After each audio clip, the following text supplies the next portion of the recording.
the basic essence of it is that we're going to be moving from the identity of I am a person to I am awareness alone. And that comes from the Ashtavakra Gita. And this is literally something that we do in these initiations piece by piece. So each initiation actually takes us more and more into this point where we experience that. And then we finally have this ultimate experience of being awareness itself. And this really assists us and helps us to detach from the idea of I am a person. We realize that we really are spirit peering through these eyes. I'm awareness alone. All of this comes from this process that the soul must undergo of understanding what oneness of all life is, oneness of consciousness, and the universal consciousness. It goes from the intellectual understanding of we are all one to the experience of we are all one to the embodiment of we are all one. When we talk about the energetic alterations which occur through these initiations, that's what's happening. You're going from an intellectual concept to an experience of this concept, and then many, many, many experiences that eventually lead you to the embodiment of it, where you are able now to embody oneness. It is something that is part of you. It's not something that you've learned anymore. It's something that you know.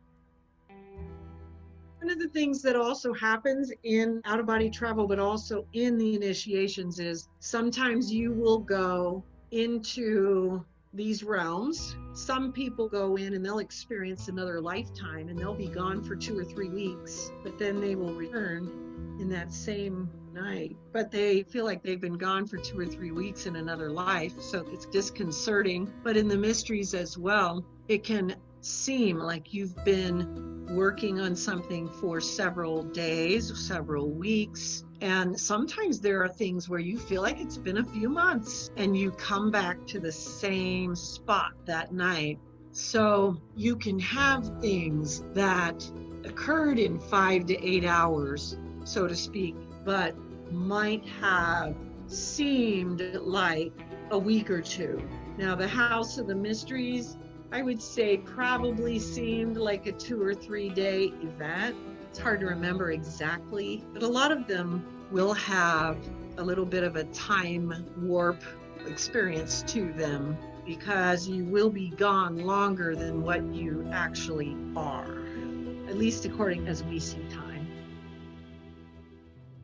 The spiritual path becomes something you eat, breathe, sleep, and live. It becomes the most important thing. And that is kind of the essence of what I'm saying there, that these elements of truth become more important than anything else. Whether or not we're right or wrong, whether or not the world is right or wrong, the only thing that matters anymore is what is the truth according to God. And that changes everything. We develop this hunger and thirst for God that is, I use the word unquenchable with a little bit of, not sure that's the exact right word, but it's unquenchable, but not in the sense that it's a hunger that cannot be filled or a thirst that cannot be filled. It's something that is always being filled, but that hunger and that thirst continually then ascends to a higher height, because we are always wanting to know more about who God is and what is the truth of God and what does that mean for us as a forming creature, a forming spiritual being. The importance of the whole path as a starting initiate is embracing that which you don't know, because you're going to face a lot of mysterious things in the initiations into the mysteries. You're going to have a lot of experiences that are going to be very esoteric, symbolic. You're going to go into a lot of really profound mysteries of time and space, but also mysteries of the prophets, saints, and mystics and sages and ascetics. What's interesting, we've talked about in the previous path, the grand phases of the soul, we've talked about them in a different way. In this part of the path, we are actually learning more about the mysteries of who are they and who were they and who are they now? What do they come to impart to us as souls here in this realm from where they now reside? It's really for the person who is beginning the initiation path, embrace the mystery, embrace the fact that this will start, proceed, begin, and end with mysterious things. It's going to be a very gradual unfolding of wisdom elements that are going to be taking much of what you already start learning previously, but it's going to be tightened, twisted, and taken to a greater depth, a higher, more intensified spiritual understanding. You start quietly and with the attitude of embracing that mystery, as if you're walking into an ancient archaeological site that has just been unearthed. You just walk in quietly and you look around. You take note of everything you see. During the mysteries, you want to notice signs and symbols. You want to notice who's present and how are they dressed. You want to see what is around you. What time periods do you seem to be traveling through? You want to notice vibrations of energy, ethereal energies, differences in the ethers, because there will be different pressures of ether in the initiations into the mysteries. Some will be very light and they will vary in range as they get heavier and heavier and heavier. If you're entering into a heavy, dense realm, then it's going to be more cloudy, white, and misty. The lighter ones are going to have more light, and you're going to feel this ability to kind of almost leap in the air and stuff like this. But all of these things require your notice, because they're all details to tell you a little bit about where you're traveling.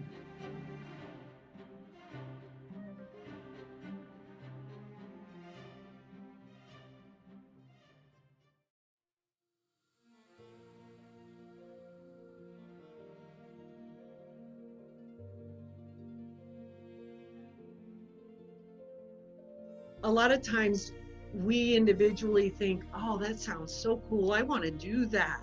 But we don't think in terms of, well, what is it that God wishes for me to do? We have to remember this. And I've dealt with this with a lot of spiritual counseling clients where they have an idea in their head about what they feel they're called to. And then they will be told what they're called to. And a lot of times, sometimes it takes them a period of adjustment because they don't think what they're called to sounds that exciting, or it's not exalted enough. Some people are called to prayer, and it's like, well, they don't understand. But as they then follow that calling and they learn more about what that really means, then they understand how important a calling that is. And then other people are called to work in these alteration realms. These are all things that only God can determine. We can't. And so we have to be willing to surrender to what God calls us to do. And yes, if we try to do stuff like that, first of all, we're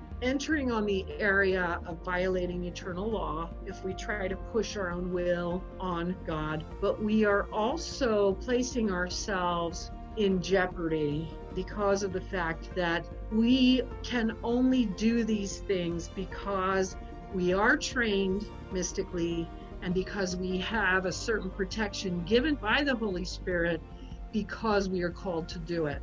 If we go in there without that protection, if I were to go in and just say, well, I want to alter something just because I think it should be, I might as well just assume myself is going to be swatted like a fly, because I will not go into that with protection, besides the fact that I will not be able to affect it because I cannot do these things of my own will. These are things that God does through me. So if I want to do something, I'm not only pointlessly wasting my own time, I'm putting myself in jeopardy and I'm violating eternal law all at the same time. And that's like a big 3 thumbs down. Always pray for outcomes. There's nothing that violates eternal law by doing that. We can pray for a certain outcome. There's nothing wrong with that. So we can always do that. And then we see what that answer will be.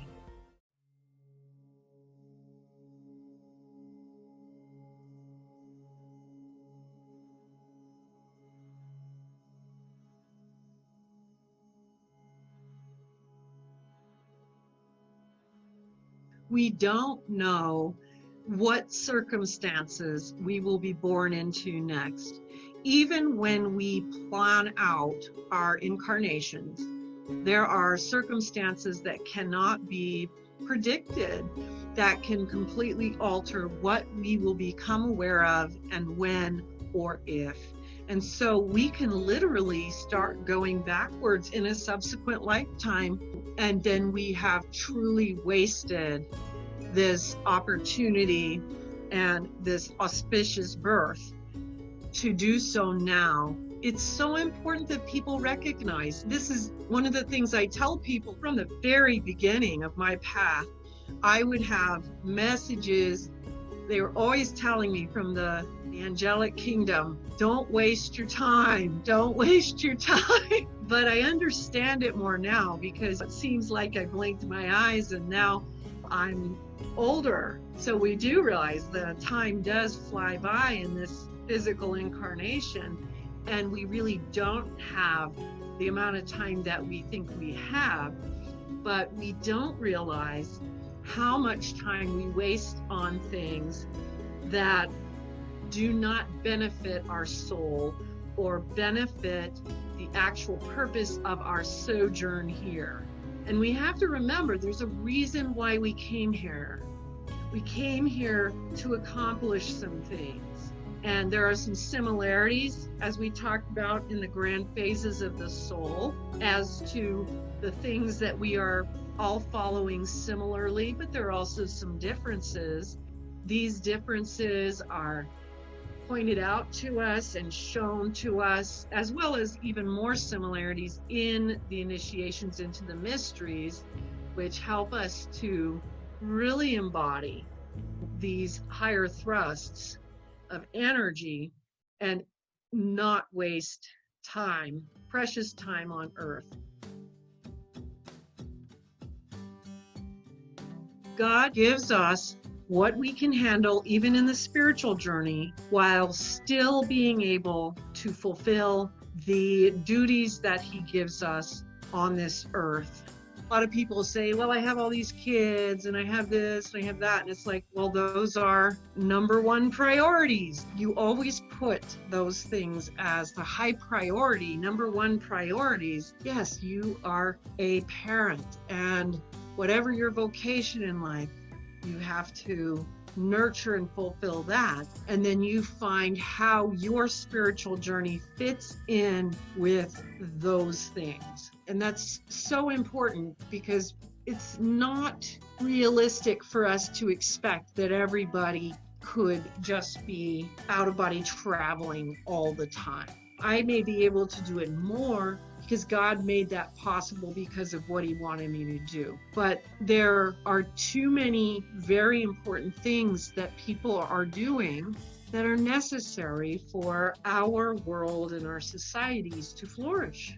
And we must not minimize the importance of all of these callings. We are all different, and those differences are not something we need to compare with each other or compete in any weird way. We are to recognize what the priorities are for our particular world. Every person, every family has that to look at, and that is part and parcel of the spiritual journey, is recognizing and placing it in the proper context with the responsibilities of taking care of the family, the marriage, the callings, the jobs that people have that are supporting them in this life. And we find a way to integrate the spiritual path into those things. We want it to enhance what people are, not to take away from what they are.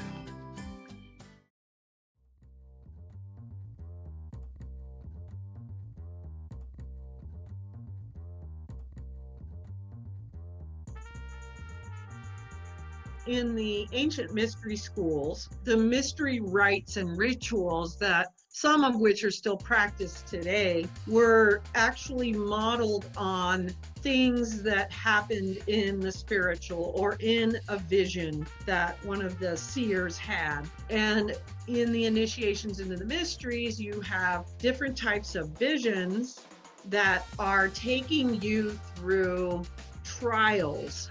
And these trials you go through sometimes once, sometimes more than once, because if you don't get through the first time, then you might have to do it again. But these initiations go through a mechanical process, which is, okay, so for these particular things that you're going to take in energetically or overcome, we're going to have you go through this ritual passage.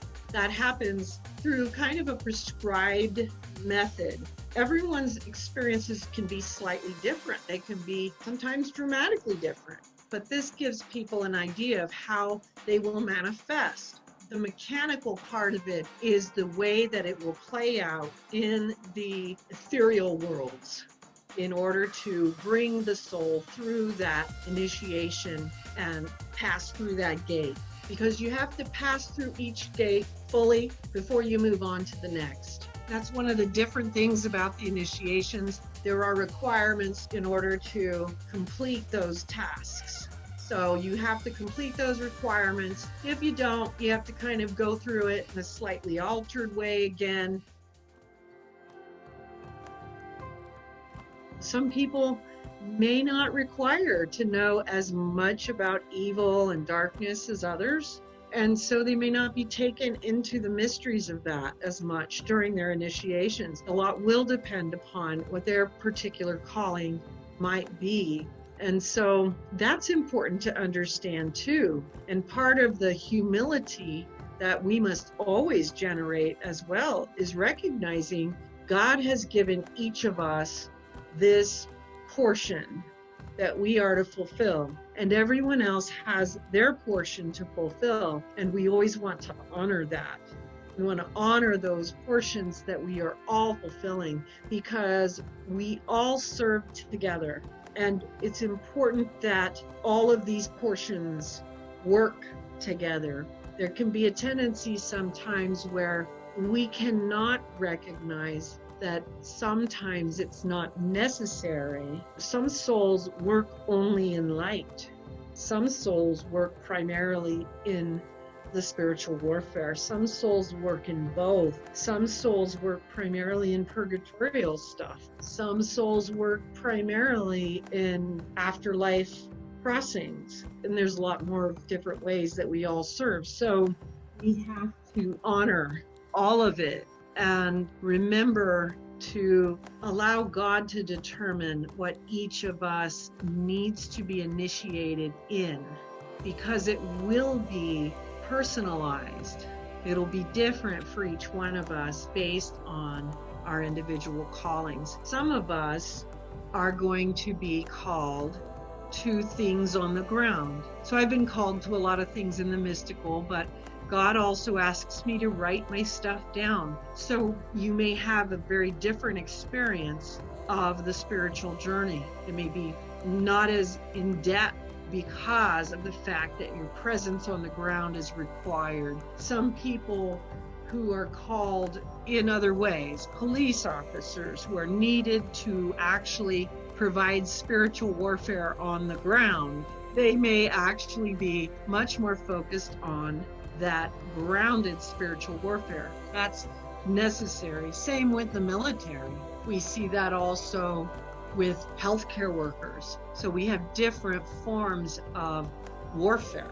Ground warfare, spiritual warfare. We also have people who are called in the arts. We have people who are writers, artists, painters, musicians, but we also have people who are called to the sciences, and their calling is going to be very different. So the way that they're initiated could be quite significantly altered based on the fact that they may be taken to different types of places to energize their particular craft, whatever it might be. And these are always factors that are very important and play into how our individual journeys will form and play out.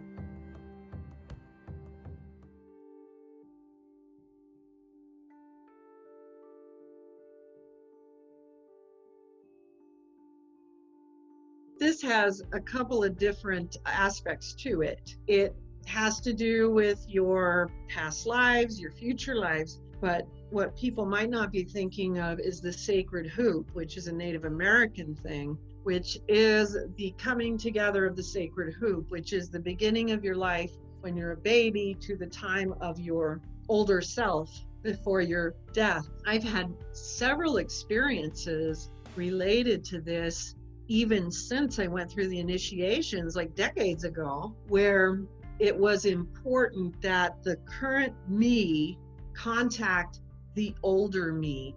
And that was the completing of the sacred hoop. And these were important things necessary for the completion of destiny. It's interesting, one of the things about the initiations is you're going to run into things that span through many world religions. So you have your tribal religions, but you're going to see ancient Egyptian things, ancient Christian, ancient Hindu and Buddhist things, and stuff from all over, and things that are completely unrelated to any of them. It's a fascinating ride. The completion of the sacred hoop, part of the reason for these repeated sojourns, there's an importance to linking that time element with the time element that you are currently at. And there is a link up which then allows for what happens in between to be molded up, so to speak, so that we are trying to make sure that the elements are in alignment, that your current self will reach that potential, because you're touching into a particular self that has achieved that destiny and who has fulfilled it. And so this link up of energy is somehow very important to making sure that your current time construct is on track for completing those things to reach that sacred hoop completion. And I understand that that's a big part of why it's so important. Everything, whether it's goodness or evil, we create it through every little action and every little thought that we put out there. It goes both ways. So if you're struggling to come out of darkness, you start putting out the good. And all these little drops eventually become a pitcher full of water, of goodness. But conversely, if you are trying to stay on this path that you have built, if you are not properly monitoring what you're doing, every little drop of darkness or evil that comes out can eventually fill up a pitcher and become darkness. This is how we can shift back and forth. This is how someone can get on a good path and then so we have to always watch those drops. What are we feeding? Are we feeding the pitcher full of the good water? Are we feeding the pitcher of the bad water? We forget how important that is, because eventually those graces, as we receive them, they do bear fruit, how bountiful that harvest is. But what it does is it removes the boulder from our back that we are unable to do at the moment by allowing God to do it for us. But it allows us to then take the time that is necessary for us to cultivate that forgiveness, or for us to cultivate the grace that we're asking for that we don't have. Let's say you're struggling with lust and you're like, gosh, God, I'm just not doing very well with this. I'm handing this to you, and I'm going to ask you to give me the grace to become continent and pure, because I'm not doing it myself. I am not able to do this just by myself. Whether it's that, whether you struggle with any of them, and you can ask for assistance, because in every vice, there is something that we have to overcome. And the reality is we all need help to do that. That's why we're here. We wouldn't have been born here if we didn't need to go through this process. Especially in today's world, it's a bigger deal now because of technology. People can be distracted so easily. You've got to watch that stuff really strongly, because there is a part in our nature that would almost like to come up with anything else to do other than the work. We really have to do some value judgments on, are we just distracting ourselves, not use all the time that we should use better? Or are we legitimately utilizing our time or coming up with lots of distractions? But people can be totally distracted just by their own thoughts. You can get distracted just by watching the news every day. You can be distracted by paying attention too much to people complaining in the streets. You can completely get unfocused. Even in today's world, you got to be careful of that, because we can get distracted just by this idea of all this social reform, and we don't realize that this social reform isn't going to happen by people complaining all the time. People got to go out and do something. Everyone's distracted, complaining about all the things that need to change, but they're not doing it. So that's what we have to look at. Okay, am I wasting my time, or am I doing something useful, creative, something that will actually move forward the spiritual path, the initiations, or am I just finding things to do that take me away from it because I'm burned out and overwhelmed?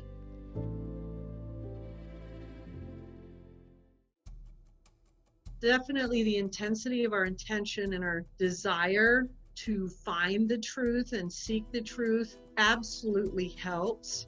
One of the things I tell people as well is the initiations are sometimes painful, difficult, but what we find is that, this is going to sound like an odd analogy, but it's a little bit like childbirth. After you've had your first child, you realize, okay, well, I can either put myself through a more intense labor for a certain amount of time, or I can really push hard because it's going to hurt a lot more, or I can not push hard. It won't hurt as much, but it will still hurt like you know what, but it'll be for a much longer time. And so on the second and third, I have 3 kids, you're like, okay, I'm just going to barrel through this, and it's going to hurt.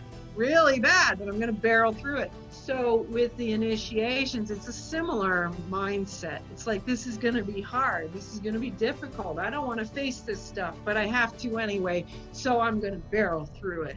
I'm just going to go head on, and I'm just going to do it, because not dealing with it doesn't make it go away. What makes it go away is moving through it. Move through it, deal with it, come out the other end. This is the thing. And a lot of people too will try to go around either side or up or down. You cannot, when it comes to this spiritual life, you have to move through. You cannot avoid anything. So just barrel through it. Just have that conviction of spirit and barrel through it. That will help. That's one of the most important things we do. It's the humility that we cultivate towards the will of God that determines literally the length of the journey we will take.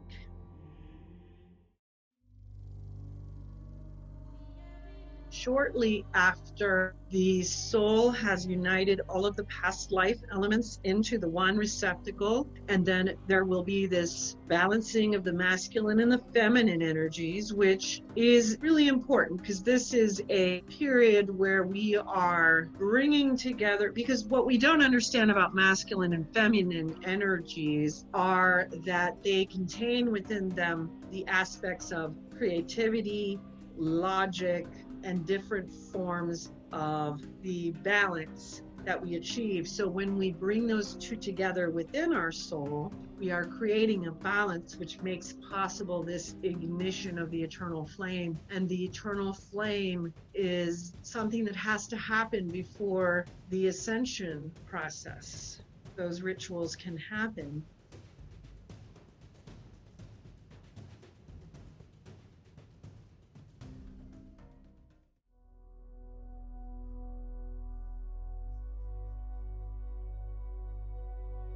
Delusion born from vice and sin, karma. It is a worldview that we weave into a tapestry of a lifetime that is born through vice and sinful reactions, behaviors, etc. Not necessarily that we see or realize in our conscious state. Our oversoul, our higher self would know this as we were entering into the incarnation process, but we might not realize this most of the time. We don't. Before we enter into the process of the spiritual awakening and then the initiations, then we realize, oh, we have some delusions. So karma is this delusion, but the delusions that we have that weave the tapestries of our lives are usually born of vice. When it says the capitulation of the 7 deadly sins as a means, this is important, of a valid considered existence. That's what is happening, where we are seeing a delusionary reality that we are creating and living by as being a valid and well-considered existence, when in fact it is an invalid and not well thought out existence. It is an impurified existence. It is a lesser expression of the highest self that we are here to seek to become. And so that's what karma is. It's embracing that which is false within the human construct, the human experience.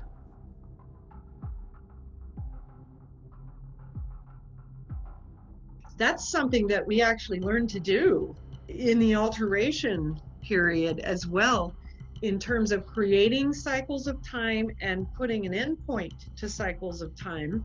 Cycles of time are periods of time where a karma is allowed to continue to play out. And when a soul needs to come to an endpoint, there are things that are done in the spiritual realms that actually bring about an endpoint. These are initiatory, energetic things, which literally, this is where it stops. If it doesn't stop that day, then what ends up happening is the karma is no longer under as much protection.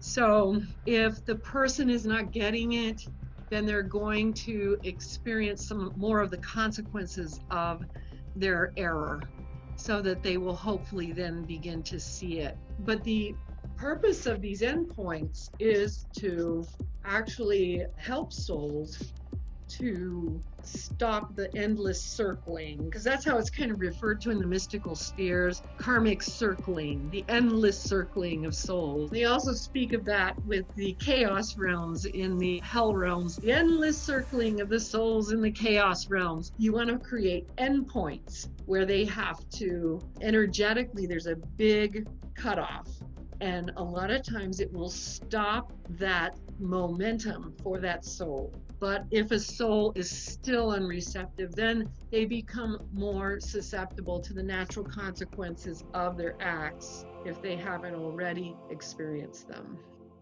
Superordinary powers would be referring to anything what would be considered supernatural. Everything that people consider supernatural, I would not consider supernatural. I would consider a lot of things that people consider supernatural, I consider just having not been cultivated. We're talking about the superordinary powers of grace, contrition, repentance, and how do we bring that down through prayer.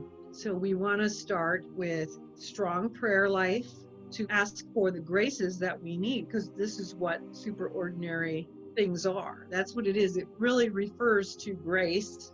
It refers to the Holy Spirit coming down upon us and endowing us with gifts. St. Catherine Labouré, who's a Catholic saint, she had visions in the early 1800s of the Blessed Mother, and she is the founder of the miraculous medal, which is well known to Catholics. She was in a convent, and a little girl came to her in her cell and was asking her and directing her to go to the chapel. So she went to the chapel, and the Blessed Mother was waiting there, and she had one of what I think were several apparitions of the Blessed Mother, which is what the miraculous medal came from. But one of the unique things about this vision that St. Catherine of Labouré had was that the Blessed Mother had 10 rings on each of her fingers. And Catherine mentioned that there were a few of them that were really lighted up, and the others were really, really dim. And she asked the Blessed Mother, well, what are those rings, and why are some of them really well lit up and some of them are just barely emitting anything? And she said that the rings on her fingers were the virtues that people can pray for to receive from her.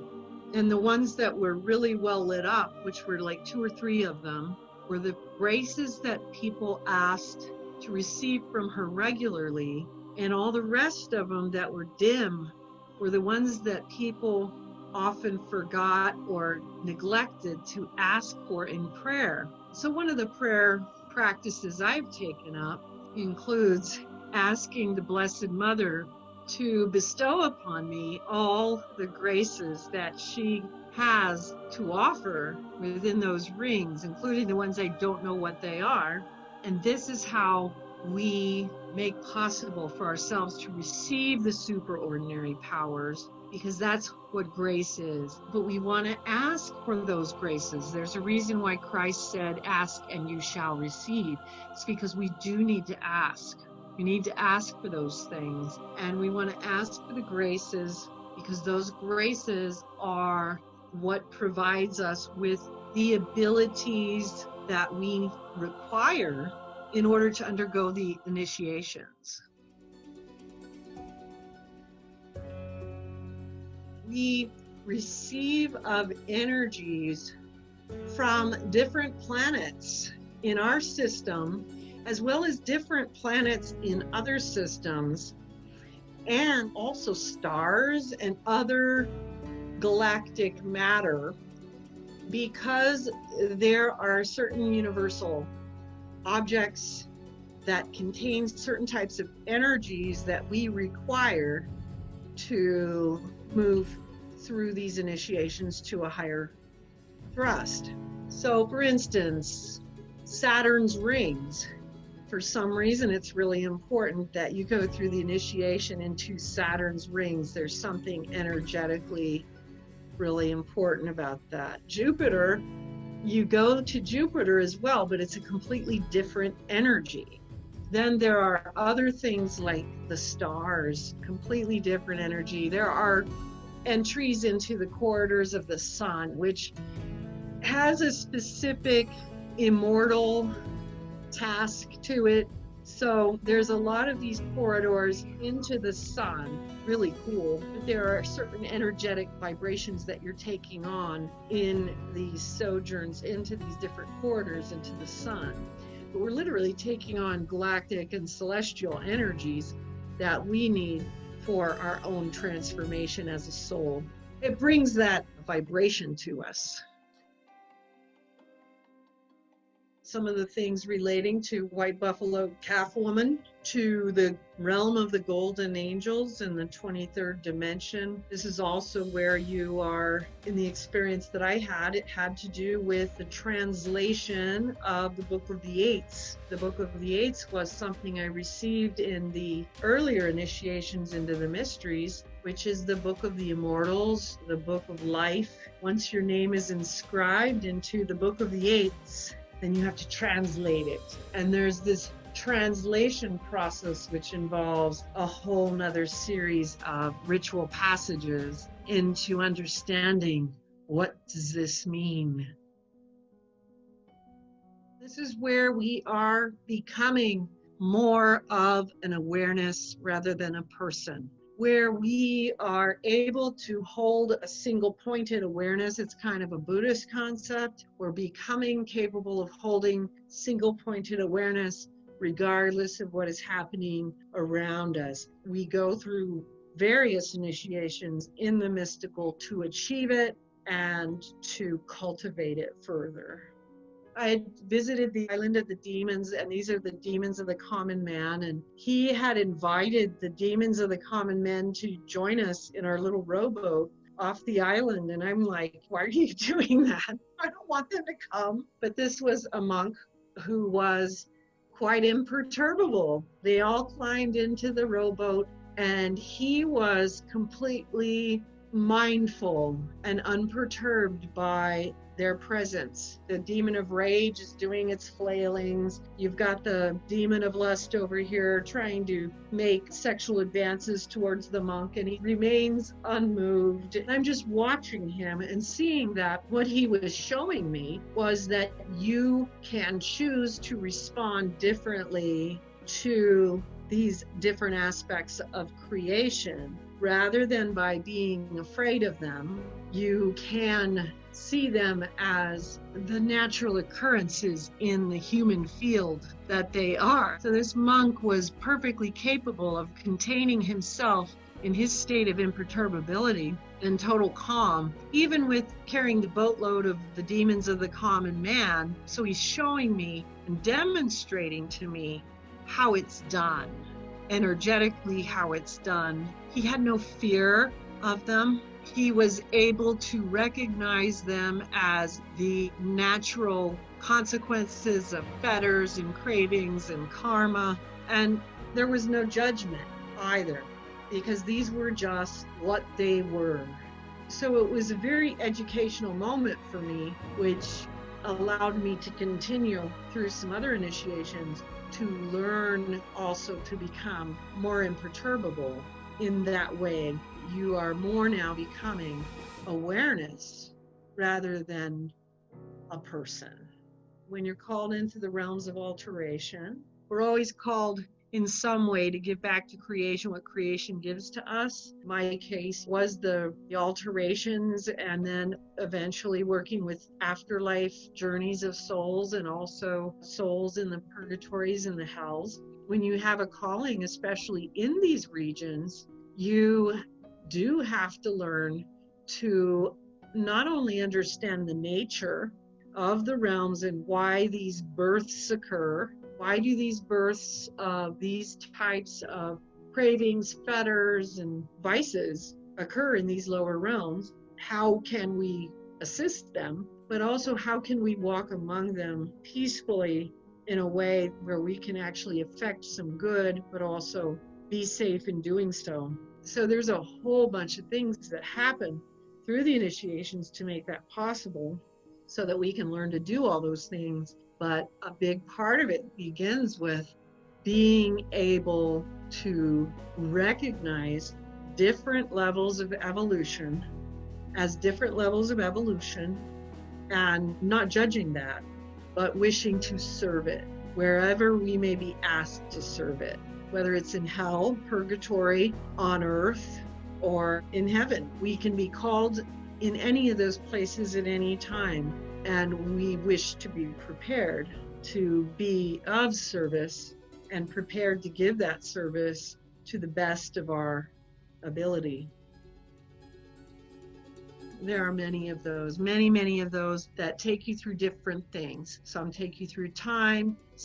There are many mystery corridors that are specific. There's a specific corridor that takes you into the Garden of Eden. There's a specific corridor that takes you to the corridors of the sun. There's specific corridors that take you into some of the Egyptian mysteries, ironically, but there's a whole bunch of them. So what you're going to find is there's these different types of corridors that all have specific purposes in relation to initiation, just as there are other corridors that you see just in out-of-body travel itself, relating to traveling back and forth in time and traveling through different multi-dimensional versus the astral plane. These are going to have different initiation purposes. It's sin in Christianity and Catholicism, but in Buddhism they call it like cravings, fetters, cankers. They're the same thing. They're all valid, but the words used in Buddhism are helpful because they point out the fact that they are impediments. They are a craving. Passion is a craving. If it's a canker, it's a defect. All of these things are impediments to seeking the all-holy God. And so when we understand, okay, this is preventing me from reaching my goal, then we can look at it differently. It's like, okay, I'm going to remove impediments. I'm going to remove the cankers. I'm going to remove my cravings and my fetters. These are attachments that are preventing me from attaining to my goal. It becomes a more intellectual pursuit rather than a shaming pursuit.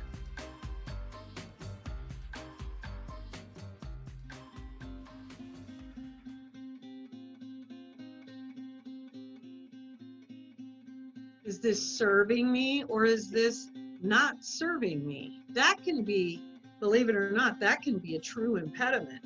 And that's one of the reasons I bring it up a lot, is because when people get focused on the guilt and the shame, that can become an even bigger impediment because they're so focused. And ironically, this goes into the hidden sin because people feel guilt and shame and they want to hide it. And then they focus on something else instead of removing the cankers. Remove the cankers and just get it over with. I think it's interesting too because we don't realize how alike we all are. And I can say that in the work that I do, we're all the same. We all work through the same types of impediments. We all have the same vices, and we are all doing these same things. There is no point in beating yourself up or putting energy into guilt and shame when you can put that same energy into purification of it and remove the impediment and actually move towards that goal, which is continually moving closer to an all-holy God. A really good prayer for this, which I use a lot and I recommend people use a lot, is when you just don't know how to do it, just pray, Jesus, I don't know how to remove this, so I'm going to ask you to remove it. And I'm going to ask you to give me the grace to eventually learn how to manage it myself. But what we do is we forget that we can ask to put things in the hands of God that we don't know how to handle. I don't know how to forgive this person, so I'm asking you to forgive this person. In the meantime, give me the grace to, at some point, come to truly forgive this person. But I have the aspiration that I do want this person forgiven, so I'm asking you to do it because I can't right now.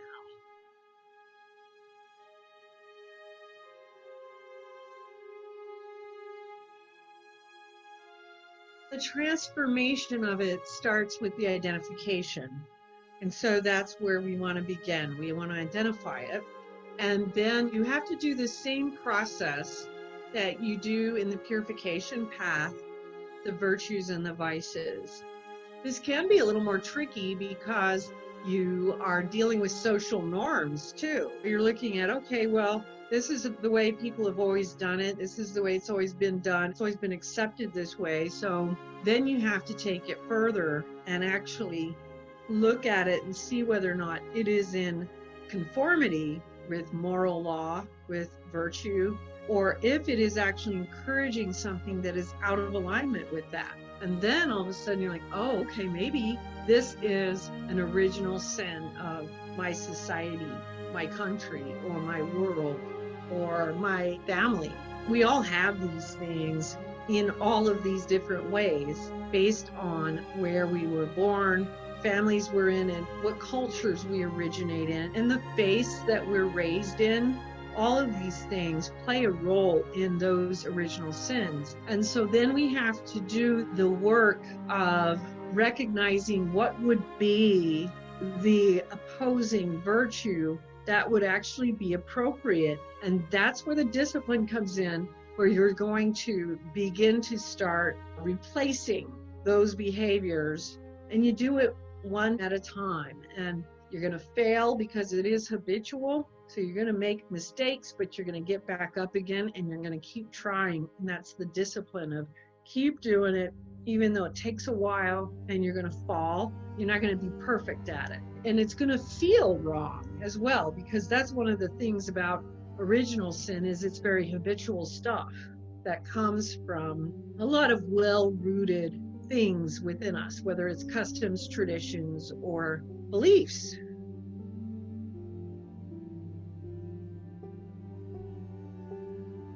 There are many types of prayers that you can offer. The simplest one can be conversation that you offer with God. You just talk to him throughout your day. There are many prescribed prayers as well. In the Orthodox tradition, you have the Jesus prayer. This prayer came about because of St. Paul's admonition to pray without ceasing. And so their prayer is, Lord Jesus Christ, Son of God, have mercy on us sinners. And this is considered a complete prayer because it acknowledges Jesus Christ as Lord. It acknowledges his position in the Trinity, and it's calling down grace and mercy upon mankind and upon us as well.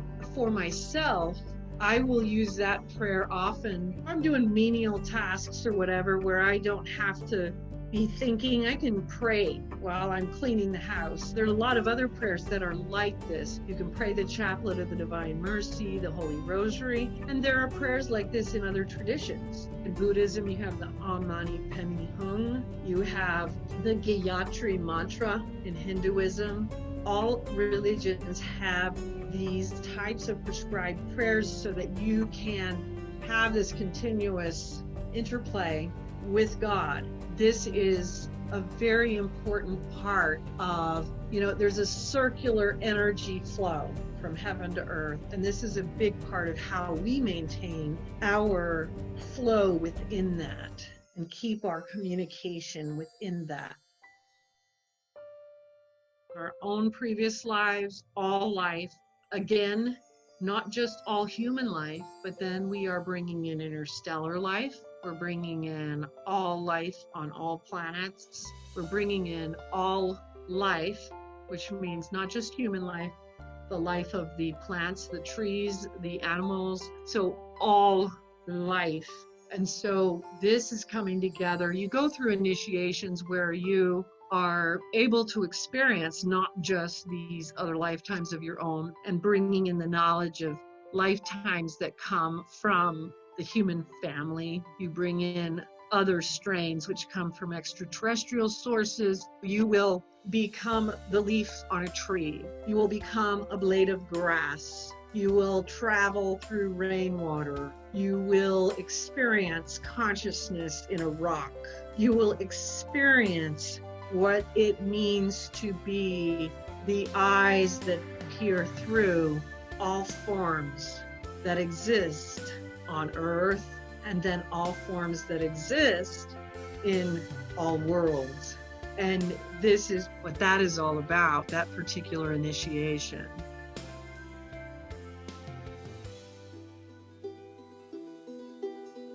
The multiplicities that we experience here in these mortal realms are more related to karmic configurations and these personalities. But you'll see that, for instance, what we're doing here is when you go from selflessness to selfishness down here in the lowest, darkest realms, you are literally going from oneness to duality. You see? And so in the mortal realms, we're somewhere in the middle.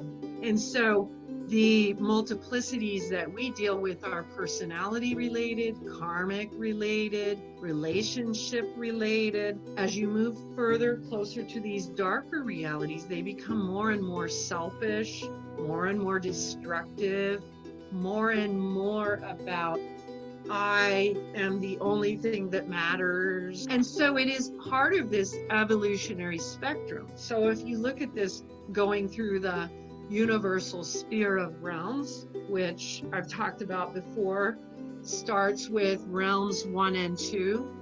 Realm 1 being where evil resides, realm 2, dominant darkness and some ignorance. Realms 3 and 4, we have both of those, but we also have karmic ignorance as well as just plain old ignorance, and all sorts of levels of light and dark mixed up in the battles between good and evil. And the realms 5 and up go into higher and higher gradations of life. So if you look at the evolutionary spectrum of a soul, the soul begins in total duality in the first realm where it is completely evil, and all that matters is I get what I want because I'm all that matters. I'm completely separate from all other things. In dominant darkness, it's moving up just a tad. As you're moving into the 3rd and 4th realm, you're maybe not dealing with as much obvious evil. Sometimes obviously we do here, but you deal with things that involve dualities relating to personalities. People are still separate in their minds. But this is also the realms where we are to learn that we're not. And this is where the oneness factor is at least supposed to start beginning. And so in the initiations, you're going to start experiencing this.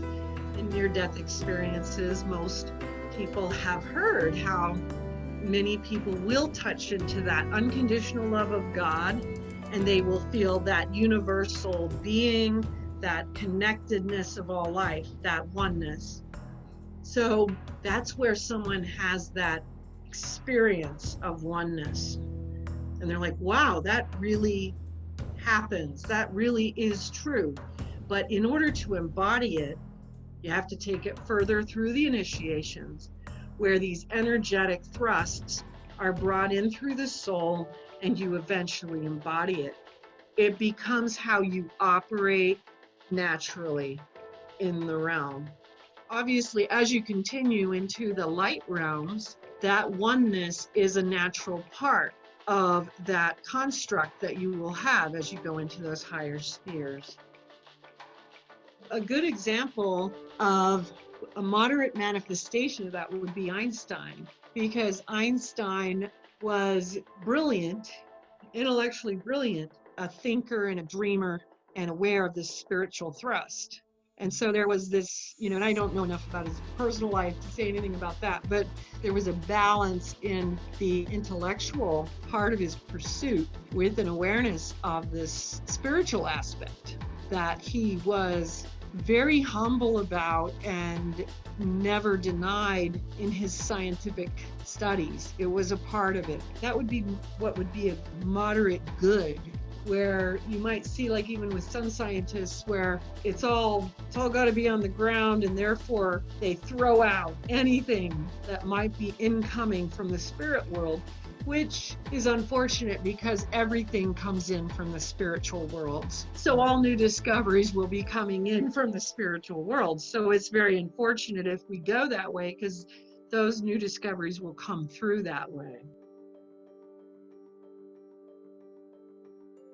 This is where you go into earth, air, fire, water, ether, and you learn how these elements work. And there are guardians of these elements, and you meet them.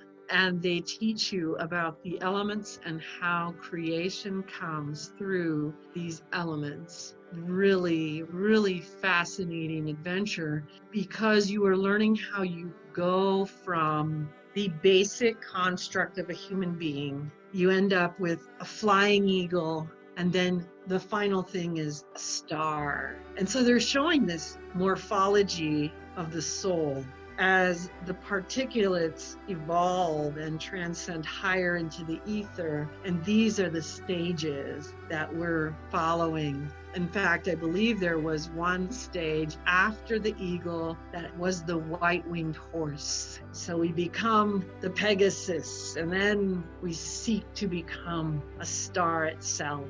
But it was this transformative understanding of how the elements form us, and how we must understand and utilize these elements in the initiations to actually form ourselves into higher aspects of ourselves.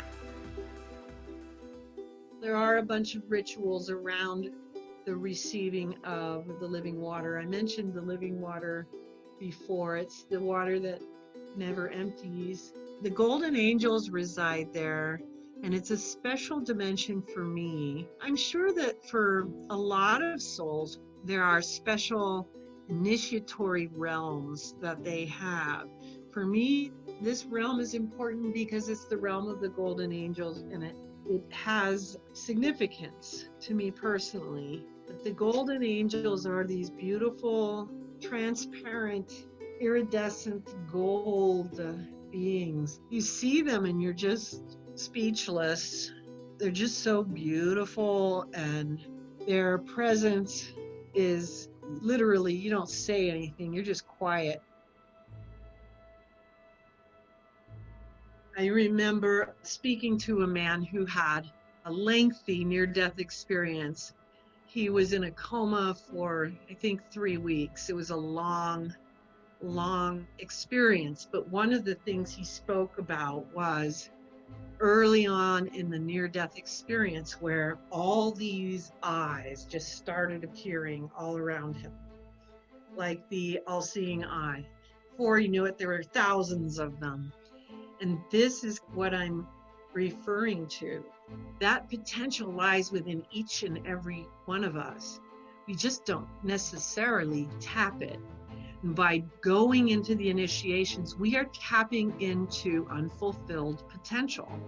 One of the things I wrote about in my books is unfulfilled potential is meaningless, but fulfilled potential is eternal.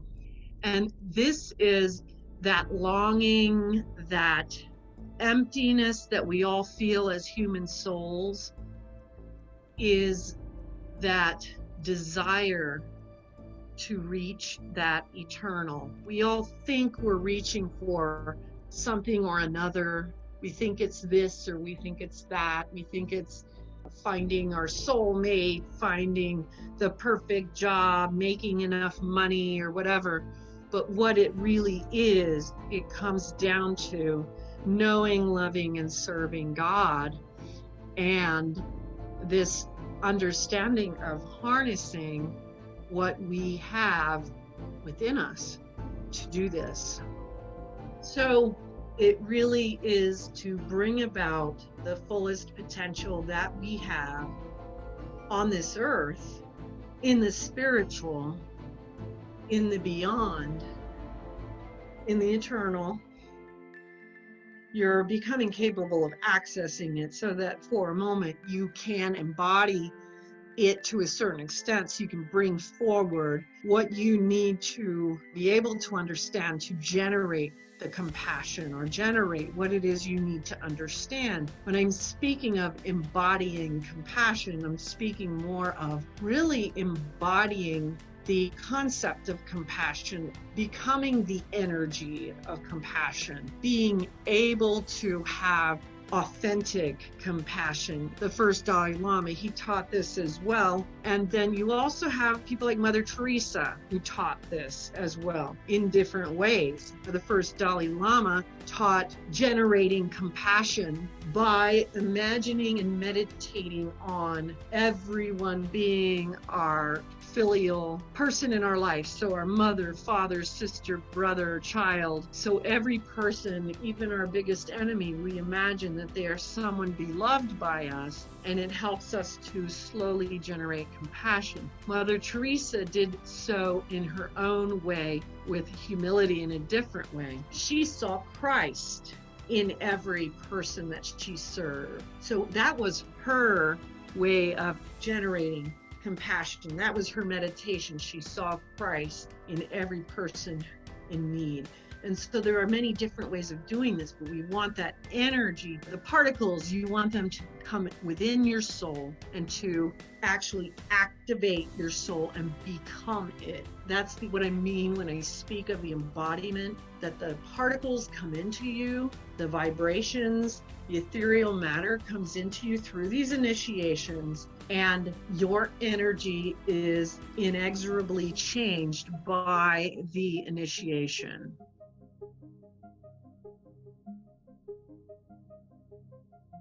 The mysteries are so important because these are the actual spiritual exercises that occur in the mystical spheres and the out-of-body travel states that help us to bring about these energetic circumstances, which allows for these vibrational impetus and thrusts to take place within our souls. And so by making people aware of the fact that these initiations are actually necessary, vital, and they do occur, we're making it possible for people to reach more for them. It becomes less of just an intellectual exercise, but actually more of a seeking that can be expanded more into physical, spiritual, conceptual, elemental, mental, because these elements are not separated in the spiritual world, and we cannot achieve what we need to achieve spiritually without these initiations. They're an inseparable part of the journey of the soul. Understanding their mechanism is really important. Our hope is to make people aware of them so they will be much more comfortable traveling them and seeking them out. That will literally facilitate acceleration. One of the initial things that you do travel has to do with some of the heavier energies that revolve around death. And you're going to come into a very cloudy, heavy sphere for this. Whereas in other spheres, you may be flitting and seeing temples in the sky and have beings of great magnitude speaking to you from the heavens. But you want to pay attention to all the signs and symbols. They may have signs on their forehead. They may, and a lot of times the signs will not be signs that you will recognize. So it's important to know that too. You want to keep these pads of paper by your bed so you can draw them. If it's something you've never seen before, because not all of the signs and symbols you see will be things that have been registered in books down here. And so it's very important that you are able to take note of these signs, because they will contain something that you need to discover or uncover. There is so much, but I guess to simplify, it's walk in quietly, observe everything, and do so with reverence. You don't want it to stop.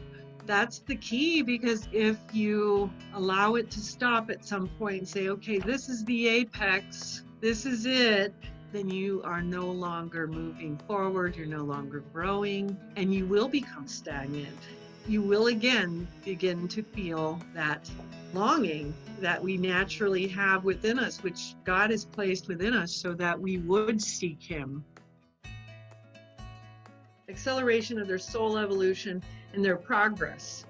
Because when I say we're going from an intellectual exercise, the purification pathway is, a lot of it is an intellectual exercise that is then backed up by the vibrational and frequency shifts that are brought to us from the spirit world. But the initiations into the mysteries are taking it into the next depth. And the next depth involves these initiations which actually change who we are energetically, not just vibrationally, but literally on a particulate level. We are changed through each initiation. They each have different purposes, different outcomes and requirements. These are soul goals that we have to get to. Each one represents the next goal, the next step. In congregate, the soul is progressing to an even higher level than they would achieve even passing through purification, discrimination, and discipline. There's always a higher attainment. So this is the next one. And that's what makes it so important. Here's the thing. It's not easy until you do it, and then it is easy. If you follow the path of the initiations into the mysteries, it becomes easier because you follow events directed by God, who is taking you one step each time. And so every step is perfectly planned to get you to where you need to go. So that moment when all of a sudden you burst into that beautiful plane, it seemed very easy, but maybe you had many years before that, or maybe you had many months. Everyone's different. So in that regard, there are many steps. And that is partly too what people start experiencing when they are going through the awakening process and they continue into the spiritual transformation, that they will start experiencing all reality differently. So whether they're walking down the street, whether they are having an out-of-body experience, they're going to experience all reality differently. They are going to be experiencing it more fifth dimensionally than they used to. So people become more aware of spiritual presences. They're going to feel and see things that they didn't before. It becomes more the particulate energies and all those things which surround us. They are naturally more attuned to, and they do naturally enter into that path. Existence and consciousness beyond duality. One of the things we experience in the out-of-body travel state and in mysticism is there is a period that we come to where we are taken beyond this battle between good and evil, this mortal realm, and taken beyond it. And beyond this mortal realm, this is where we are free, desireless, and forever still. The universe is but a seeming in you. And what he's saying is that here, it's like you're seeing the universe from the above. Within the program, which is what we have here, the physical programs that we are operating under in the mortal realms, there is a place where good and evil no longer cohabitate. And this is the place he speaks of, where we are awareness alone.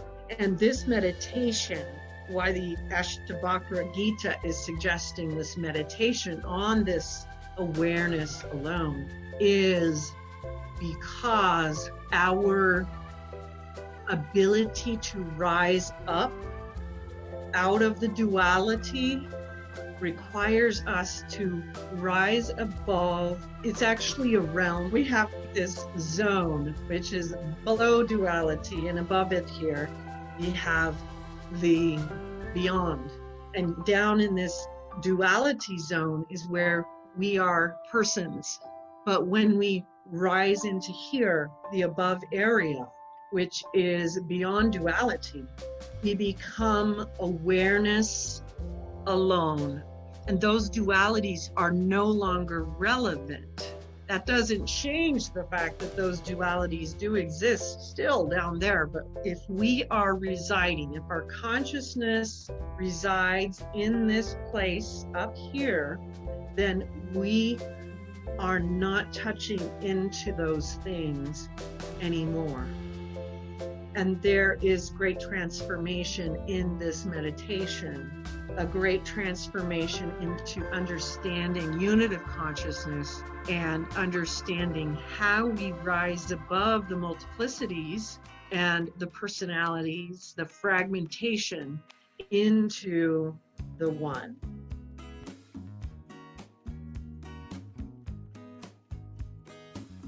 I've heard people say these things when they meet certain very auspicious beings or souls, like people who've met the Dalai Lama, people who met Mother Teresa, or people who've met Pope John Paul II or Pope Francis, have told me there was a certain presence about them.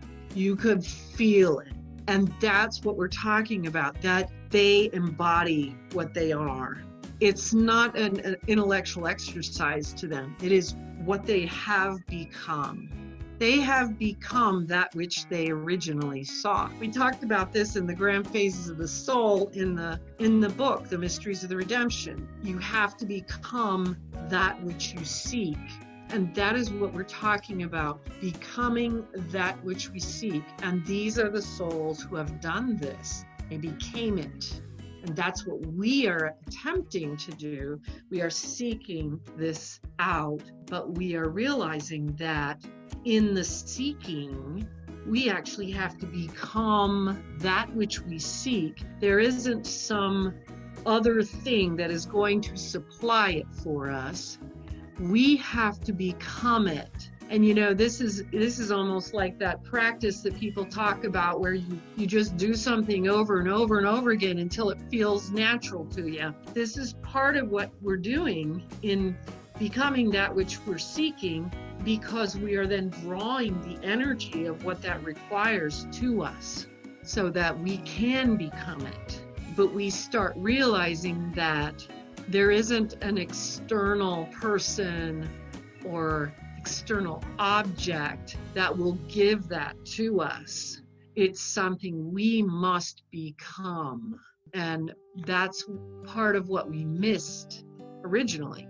It's a transformation that actually changes who you are, who your presence is. And that's why when people are in the presence of those kinds of holy people, they can feel the Holy Spirit. They know that this person is that.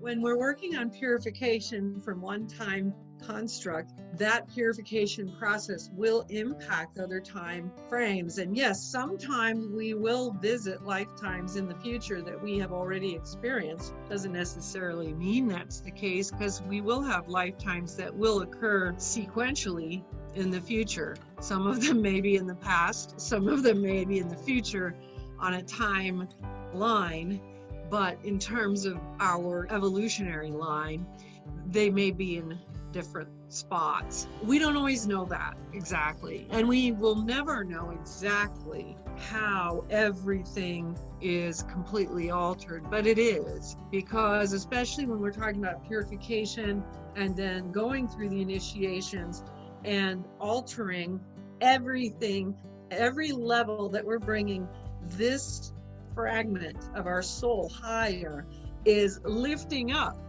all these other aspects in other ways that are often inconceivable to us or our small little mind. We can't fully comprehend it, but this is how we bring all of these things forward. And so there is an alteration that occurs. Things do move, change, bend, and alter throughout time, but it's not necessary to focus on that, because what can happen is we can get distracted, ironically, because we were talking about distractions too. We can get distracted by focusing on the details of things that are way beyond our part in the process. These are mechanics of creation. These are the mechanics of existence. Existence will adjust and alter things naturally of itself without our input or our understanding. And there will be many things along the way that we won't understand. The reality is that the more that we do understand, the more that we do learn, and the more that we do know, the more we are going to realize we don't know anything. We're going to be falling back into this very comfortable humility of really just accepting our human condition and allowing the mechanics of existence to kind of unravel around us and doing our part in it throughout these initiations, because we will not be able to fathom or comprehend all that will happen energetically throughout all realms, throughout all time and timelessness. It's not something we will fully comprehend. It will all be impacted in a variety of ways, some of which we can see or even feel, and some of which we could not even fathom. That's going to be part of it. That's why we are being initiated into mysteries, because there will then be more mysteries, more subsequent mysteries. There's always more mystery to God that is beyond our comprehension as human souls. God is so far beyond what we can even contain, not just our physical mind, what we have here, but even our spiritual mind. We are recipients of his great glory, and we can observe and be part of and watch the machinations of his glory all around us and be part of that and play that role and do the things that we are to do throughout the initiations. But we will never be that glory. We will be a part of the mechanism of that glory, because we are part and parcel of creation. As we move towards unitive consciousness, we understand and comprehend these things in a greater way, and it continues. But we do accept at some point that there will always be mysteries beyond what we know here. We're just human beings. We accept and we relish in the fact that we can travel through this great mystery. When we are creating something new or ending something old. And we also work on these in the initiations to create birth and death points. So we want to create a death point, for instance, of an old karmic program, but we also then have to re-energize a new birth point, which is going to be of the new cosmic self, whatever we're led to in the spiritual world, so that we are prepared then to move into this new ethereal construct. And the cycles of time, it's related to what we just talked about with creating endpoints as well. These are cycles of time where either karma is allowed to play out, cycles of time which we go through for certain periods of learning, and then, okay, the cycle of time is about to end. So we have to create an end point, a death point, so that you can birth into the new cycle of time, which is going to be a whole new model of knowledge All of these kinds of things, we're taught how to do it, and we go through it over and over in the initiations and in the mysteries, so that we can then learn to do this for ourselves throughout the remainder of our life. What this allows us to do is we are taken into the perceptions. We're literally taken through the initiatory process into our own way of perceiving something.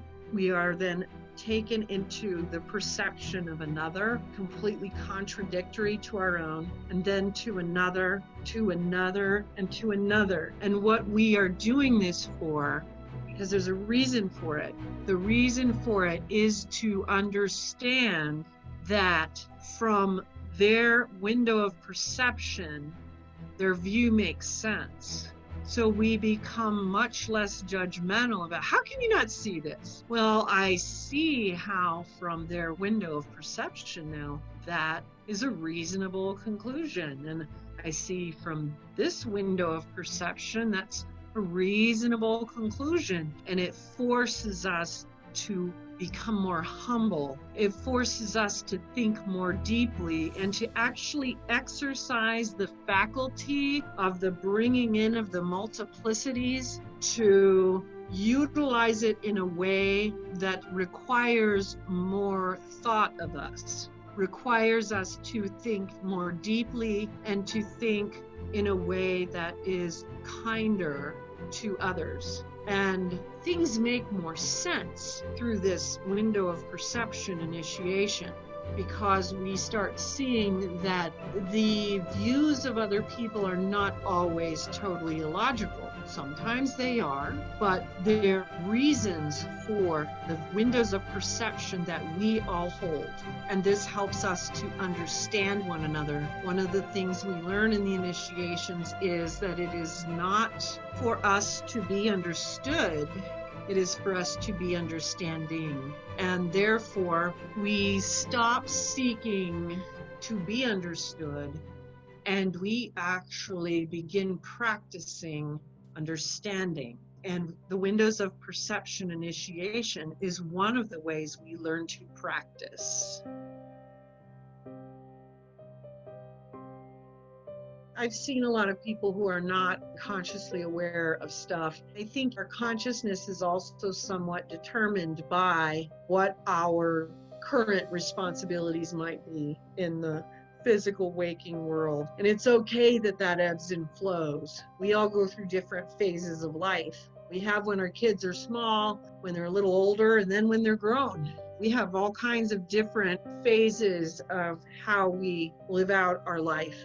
When my kids were young, they were priority one. My calling was, I still made plenty of room for that, but my family and my kids came first. We also had to support the family, and so the jobs had to be nurtured. I had different jobs, and my ex-husband had different jobs, and we had to support that career that he had, and I had to support my different jobs that I would do over the years. And that would ebb and flow because my kids were pretty far apart in age. So I had bursts where I had to get back into the nest again, and then bursts where I would do some part-time work. When another one was born, it was like, okay, here we go again. Everybody has to figure out what works for them and for their family, for their marriage, for whatever their life may be, if they're a single person.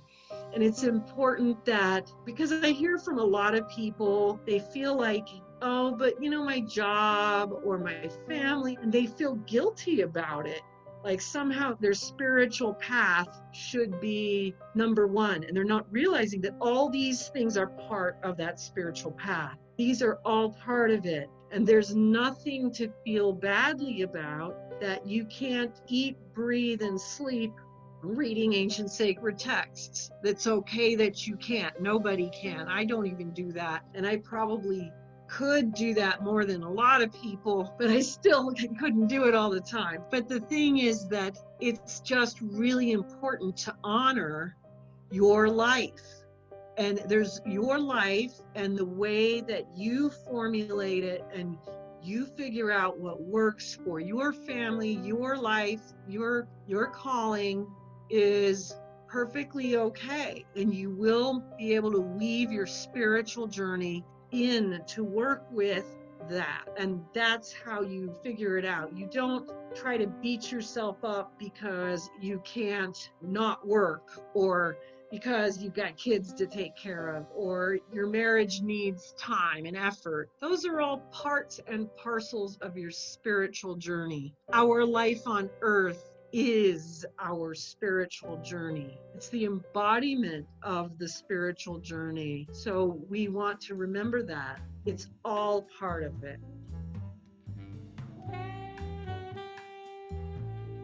Every one of these things, there is something embedded within the ritual passage that we either have to already know or something that we have to learn in order to be deemed worthy to enter to the next level. These are absolutely, every initiation is a pathway of knowledge. They're not arbitrary at all. They are all pathways of knowledge and energy that we have to pass through in order to get to the next level. So you cannot energetically, it's just like I talked about before many times, where you try to go to a realm that is higher than you are compatible to vibrationally, you feel like you're being crushed. You cannot enter into something for which you have not yet been deemed worthy. And that means you have to know certain things. You have to be proven in certain areas of virtue. So you go through some of these ritual passages are tests of virtue, tests of strength as well, strength of will, strength of resolve, strength of character. These are the types of things that you're going to be tested on as you continue further forward in the initiations.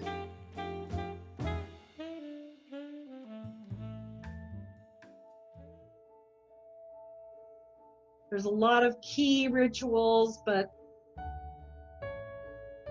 the one that you have to find in order to enter into the mysteries of the pyramids, there is quite a process. You have to go through, I think it's like 3 or 4 different rites that you have to pass to find the key to enter into the pyramidal mysteries, just to get there and start. And it involves a lot of different things. One of them is diving certain things at the bottom of the body of water.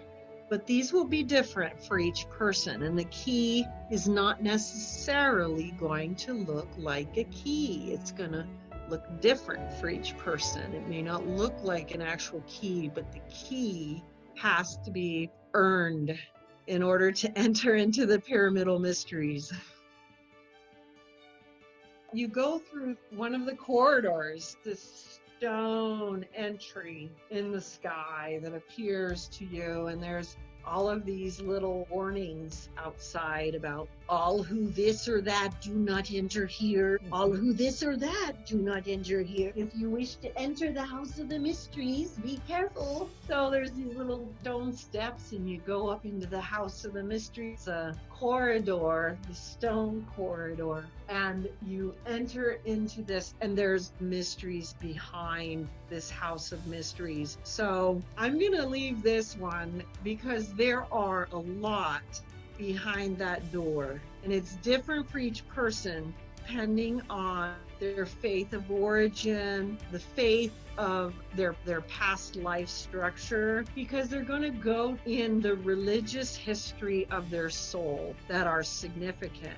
Mysteries will unravel these profound events in the history of what they believe in this lifetime, believed religiously, spiritually in previous lifetimes. And it can be literally anything from one event to 20. So you might be going to 20 times and going through 20 different rites in the House of the Mysteries. It's fascinating there. It's almost presented as an old haunted house. and you go in the front and you see all these relics from your past. So your own childhood, sometimes from your own karmic past, so from some past lives, things that are charged with emotion or memory. In the House of the Mysteries, you're going to detoxify these elements. But what's fascinating about it is that you go through these objects, and they can be something as simple as a tricycle, or it can be something from your childhood, it can be something from your adulthood, it can be something from a previous life, like a plow, anything. And then you go through each one and you feel it, and you have that raw emotion that the item is generating. And then you will find there's a guardian in the House of the Mysteries who is guiding you to all these items, and then you are directed to go through a door. And once you enter through that door, you are entering into the maze of all mazes. You would never think this house was big enough to carry everything that's in that maze, but it is somehow. So you enter this infinite sphere, and you're going through a myriad of ritual passages, all these things that you have to go through and figure out. And there are different types of things that you have to pass through. And I'm not going to give away everything because people have to do this on their own. But at the end of the journey, your goal is to step into forever. There are certain things you have to do in order to do this, and you have to know it intuitively. And so if you do the wrong thing, then you end up at the beginning of the House of the Mysteries again. But if you step into infinity, which has a particular secret to it, then you exit into forever. And anytime when you're dealing with the initiations into the mysteries, you're dealing with mortality and immortality. So when you go back to the entrance, you're going back to mortality. When you step into forever, that's always referencing immortality. So you've entered into immortality, and you're ready to move on to the next level. And it's very beautiful at that point, and you feel like this great sense of relief because the maze that you've gone through was very harrowing and very intense. But yes, I guess, to say it was a trip is true.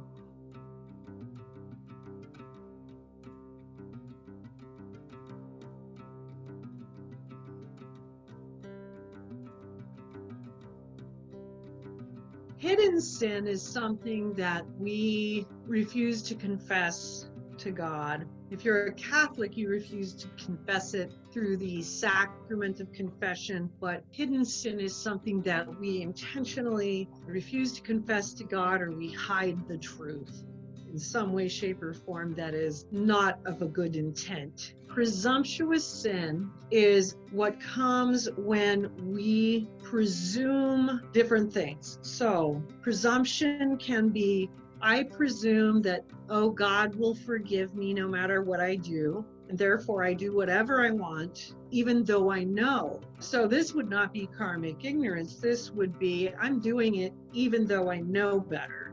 And then it becomes presumptuous sin if it's like, well, God's going to forgive me because God's merciful like that. So that's presumption, and that's actually the sin of presumption in moral theology. But presumptuous sin can go into other areas as well when you believe that, oh, well, it's not that big a deal, where it's not something where it's given the weight it deserves, and someone has enough information, enough knowledge to know that it requires more discernment. They're presuming, oh, well, it's not that big a deal. That's extreme. That's excessive. When they're not doing the proper due diligence, and it becomes a presumptive sin, presumptive on God's goodness, because this is no longer where we are seeking God's mercy for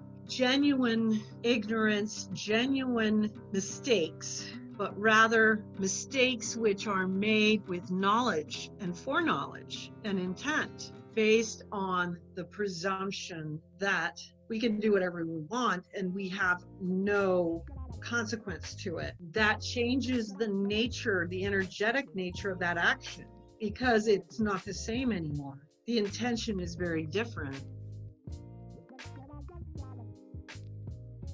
Lots of things relating to ancient Egypt, relating to the all-seeing eye, relating to the empty tomb, which has to do with the Book of the Eights, the Book of Life. The empty tomb has to do with resurrection, even though, and then there are also the mysteries behind the Sphinx. And one of the things that I was taken into was to see what were the mystical realities of the Sphinx that we don't see on the ground. And one is that the Sphinx has two huge, beautiful white wings. And so there is an element that we do not see in a stone effigy on the ground that has to do with the immortal soul. There are many trials, things that you have to go through to get to these Egyptian mysteries and to pass through those initiations. A lot of these also have to do with what I call the here, there, and the always, which the short version has to do with timelessness, but it has to do with much more.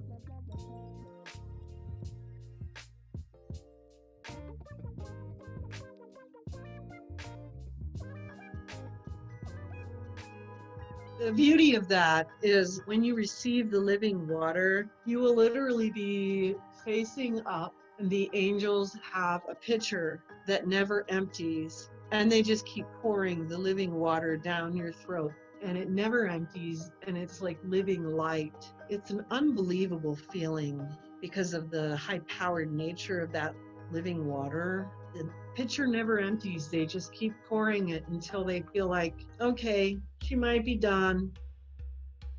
The management realm, which is where things happen before they hit the ground in the physical, and they are forming there according to our thoughts, our words, our deeds. This is where spiritual guardians or teachers, angelic guardians, and those of us called to do so can be asked to go in spiritually and make adjustments to something to change the outcome that someone might be creating for themselves, which is less than desirable, that has been deemed needs to be altered.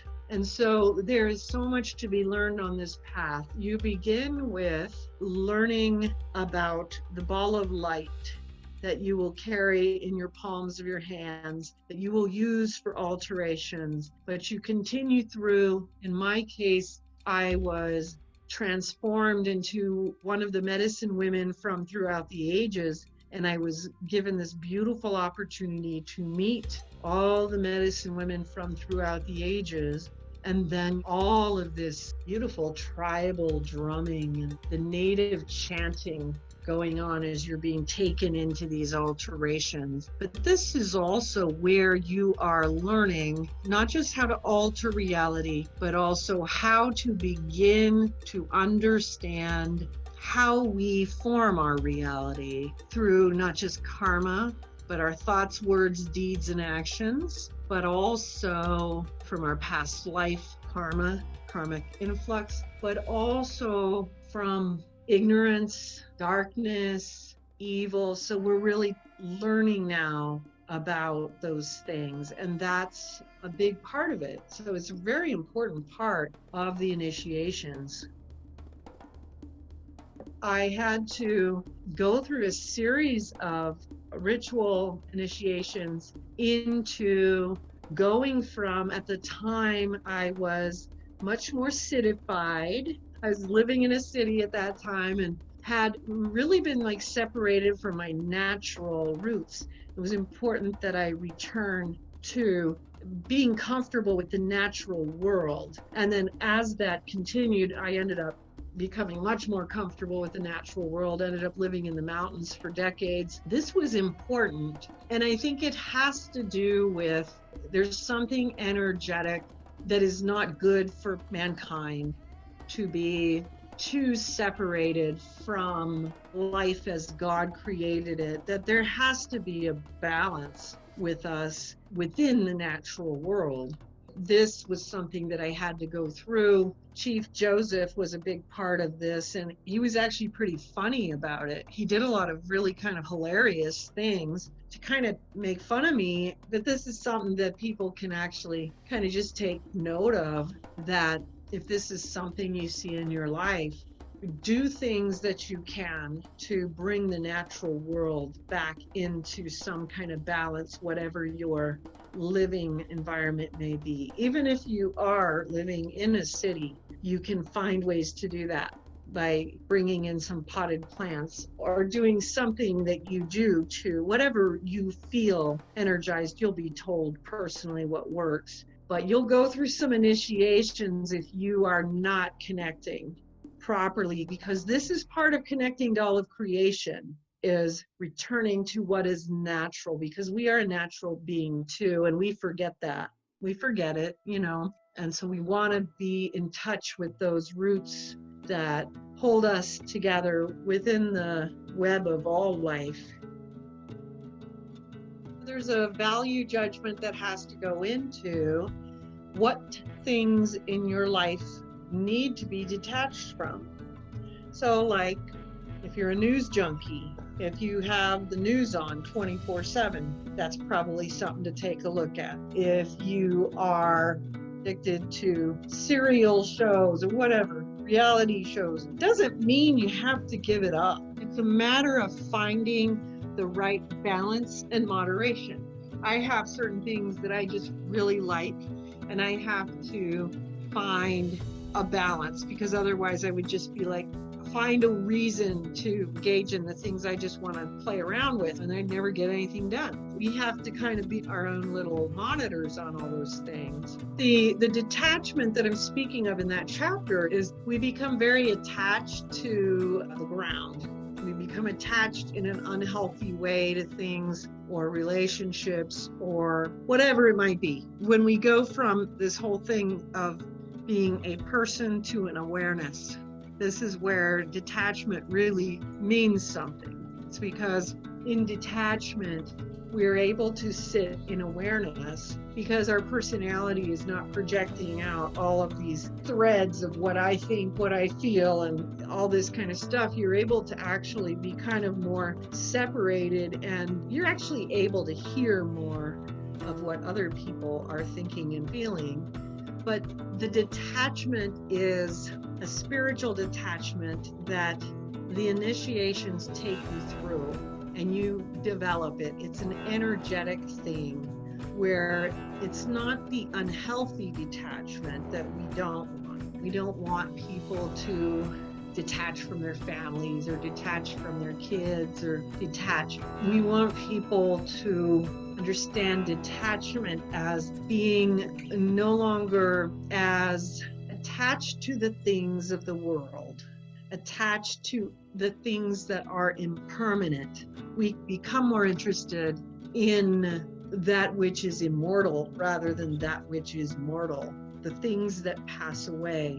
And so we detach from the worldly things that we used to put energy and time into, because we now realize that it's not a good use of our resources to put so much into those impermanent things, and we put more of that into that which is immortal and eternal, the things that last forever from this world to the next, the things that are not a fragment of something.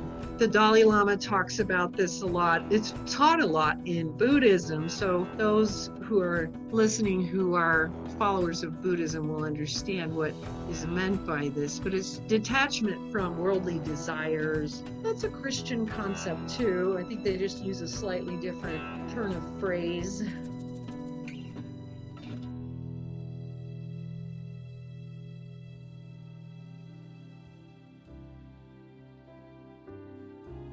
A lot of that stuff happens in the 23rd dimension, and it has to do with the golden angels and more, much more.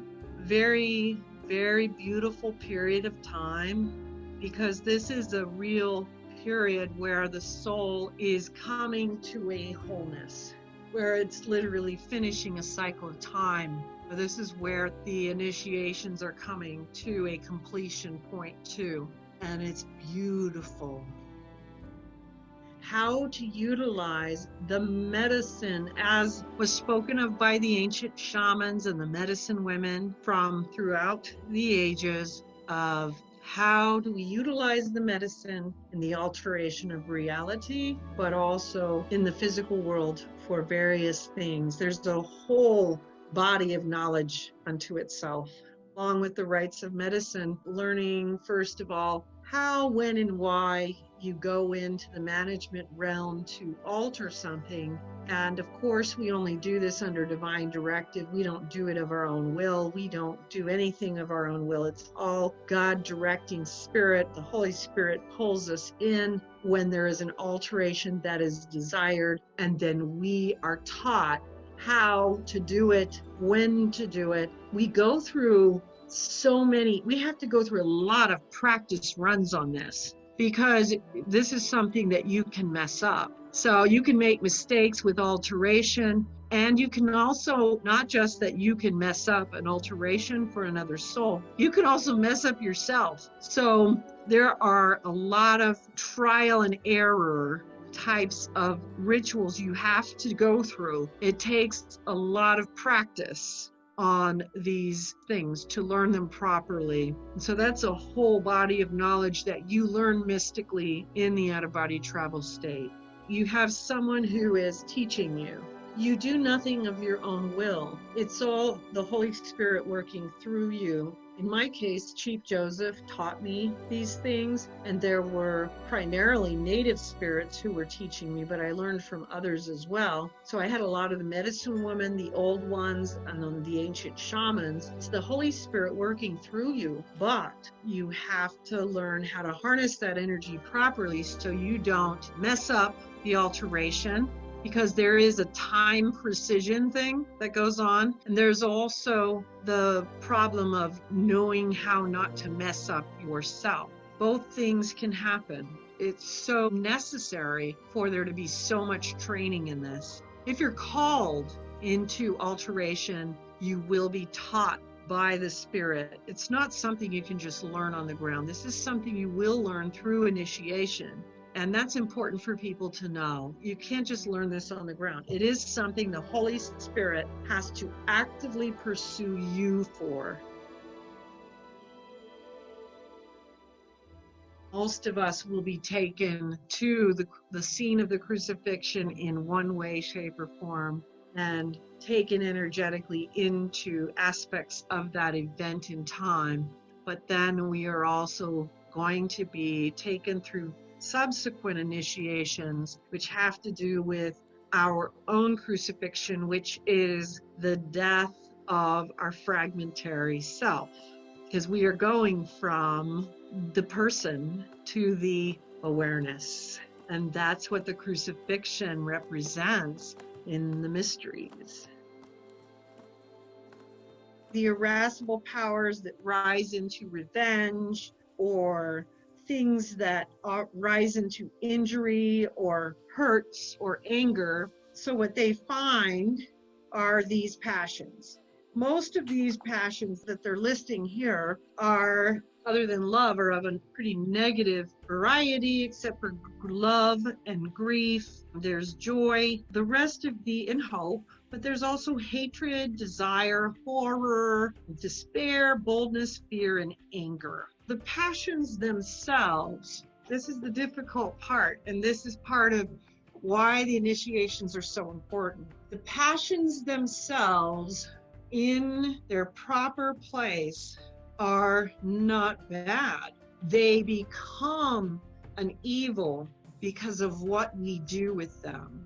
let's say, for instance, first of all, if someone loves their spouse, of course, they're going to have desire for their spouse and love and joy and hope and all that. If someone loses their child or lose someone they love, they're going to grieve. These are natural human emotions, which are not in and of themselves negative. If someone goes through something like, let's say, someone loses a child through murder, they're going to experience all the rest of those. And in its proper place, they are completely appropriate. And I think anyone who has children can empathize to the fact that that would take a great deal of discipline to keep those emotions in a state of moderation. I don't know that I would be moderate. We have to remember that there are always circumstances in this world that bring up these types of things, and the proper moderate expression of these emotions are not of themselves bad. It is the immoderate expression of those emotions which becomes deleterious to the spiritual progress of the soul. And so these 11 passions are being presented. The beginning of the quote says, "The passions of the human mind are nothing else but certain motions or inclinations proceeding from the apprehension of anything as of good or evil, convenient or inconvenient." And so these apprehensions are three sorts: the sensual, rational, and intellectual. And then it goes into a lot of different explanations of these various manifestations. And then it explains all of these, but it talks about the irascible power rising into revenge, so to speak. And this is the kind of thing that they are talking about. So even grief can become immoderate, and a person can seek revenge depending on what happened.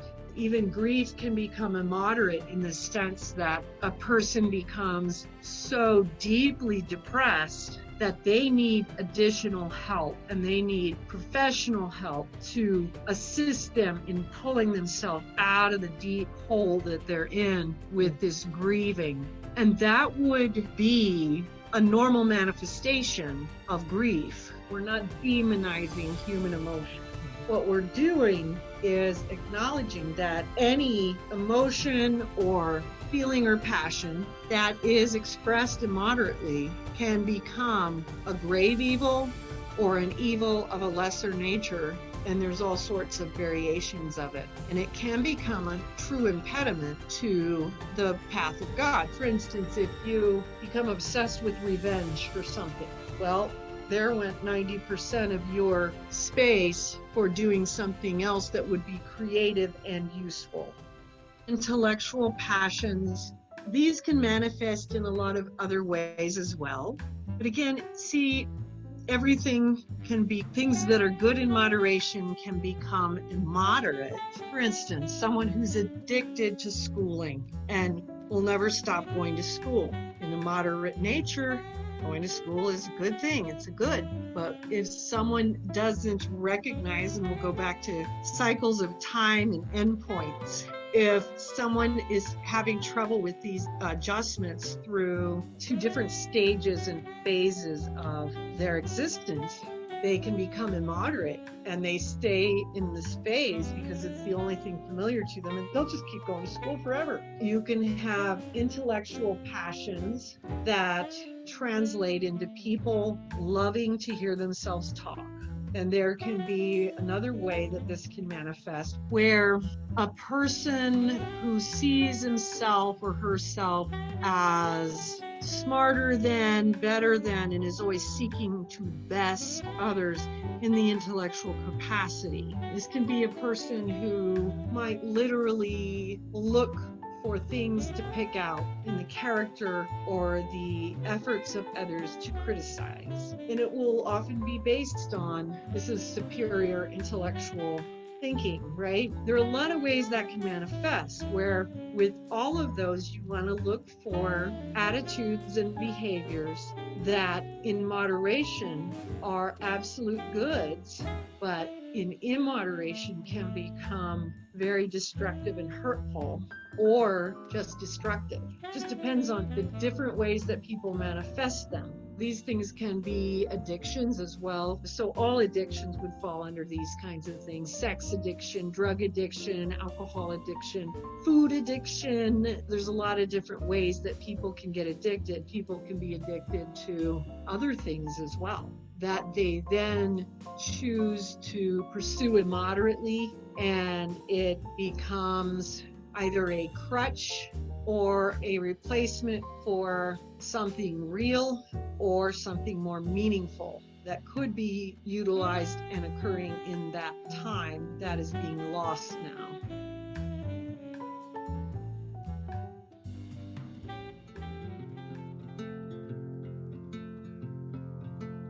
The sensual passions, I think, are probably pretty straightforward. Those would be lustful sins, but it can also go into gluttony, anything related to the senses. Believe it or not, we can also have like spiritual gluttony. If we come out of balance in our spiritual path, that can happen too. So you can have excess in food, excess in sex, excess in any type of sensual experience.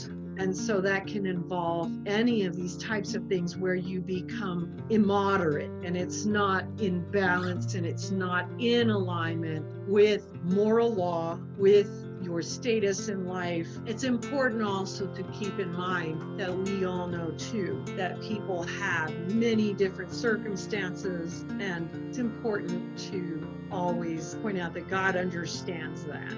We don't want people to become scrupulous either, where they're just picking themselves apart and they don't think they can ever measure up. God understands that we have complicated circumstances in our lives. The rational passions would be going possibly into the greed, in immoderate use of money. This could be money hoarding, things like this, where people are doing crazy things with wealth.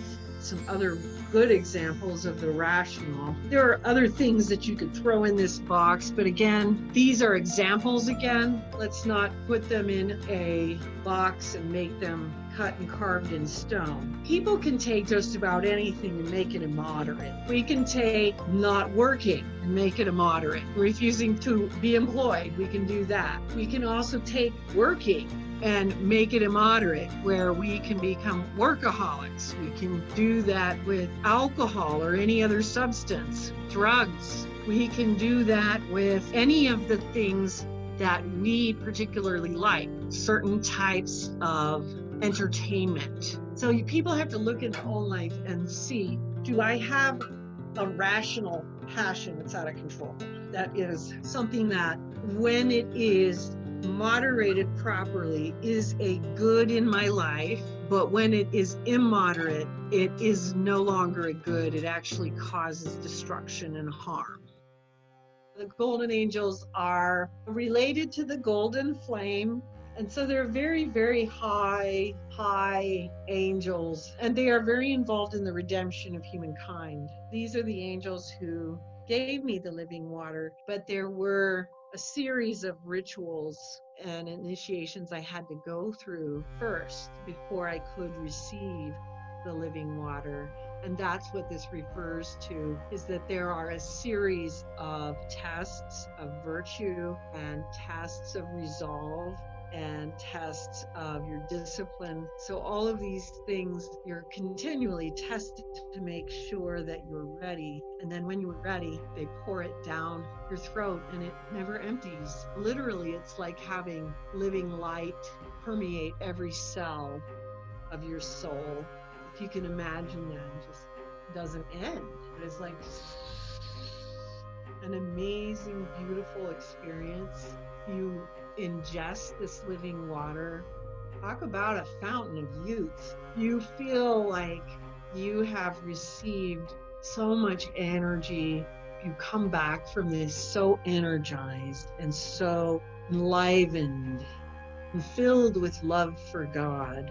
This also goes to the banquet table, because a lot of the times you're going to see that picture of the living water at the banquet table, which is, the banquet of the Lamb. And this is something that I've also seen a lot, especially in helping souls who are crossing over into the afterlife, when they are not necessarily immediately, it's later on in the journey when they're prepared and they've gone through some initiations and they're ready to attend the banquet feast of the Lamb, and the pitcher of the living water is on the banquet table and the golden angels are waiting around the table to serve it, and the banquet is on the table. Christ is at the head of the table, and then the souls who have come to attend the banquet, including the one that I might be accompanying, who is seeing it for the first time. And it's always, when you go to the table for the banquet of the Lord, you travel through this cloudy, billowing, cloudy corridor. It's like a long journey, and it opens up into this, it's always some type of outdoor oasis. The banquet table is always set up, and it's like outside in a greenery kind of place, like a picnic, but it's a beautiful banquet. It's just beautiful, like with the golden candlesticks, things like this. It's just filled with the light coming from the light of God shining in, and the flowers of every color known to man and not known to man, where you're entering into the psychedelic colors of the eternal flame that you see. So there's all these beautiful flowers of all these colors that is beyond a rainbow color everywhere. And the trees and the grass are of the most perfect, deepest green. And Christ, always in white at the banquet table, white robe, and sits at the head and is just very quiet and calm and just quietly beckons the soul, come forth. It's always pivotal moment, literally a moment you never forget with each and every soul that you take there. It is a moment of awe. Every soul, when they see this for the first time, you are watching the look on their face, because they are literally like a child at Disneyland, except better.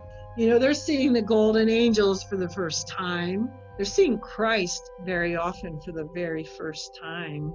This is when they're passing the corridor into, they're going to the banquet supper of the Lamb, and they will now then have their Christ experiences after this. This is their first meeting with Christ, and it's the beauty, it's the psychedelic colors, the eternal energy, and this calm and peace. So, you know, the living water is often, you see it in conjunction with that banquet table in afterlife experiences. But in the initiations, it is a separate initiation and will often be poured into your throat from the clouds. So this is when you're experiencing it during this life as an initiation, which I highly recommend being open to, because it's amazing. There is something really, really beyond words about the living water experience and the banquet of the Lamb.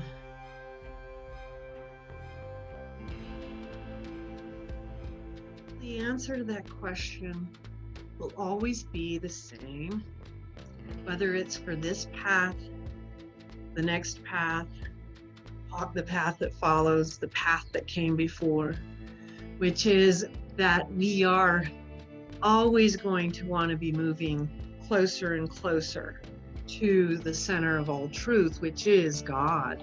The initiations of the mysteries bring about many, many, many things within the soul that have great importance for the spiritual development, but it also changes the way you perceive events, the way you perceive things. You'll never see things the same again. I'm going to be measuring my thoughts a little more carefully as we walk through this, because it is that kind of a path, and you want to be speaking of it in this way. You bring within you the multiplicity. The mysteries are going to bring within you a variety of multiplicities, but I'll just give a couple of examples. Through the initiations that we actually bring the energy within us of the many different lifetimes that we have existed. There is an actual spiritual process, an initiatory process in order to bring that about. And when you do this, you view your world and your whole existence and this world and those around you completely differently from the way you did prior. Because the way you did prior was always going to be based through this one set of eyes. When you go through this initiation, you're all of a sudden looking through hundreds of these eyes. You're seeing the world through all these different personalities, all these different life experiences.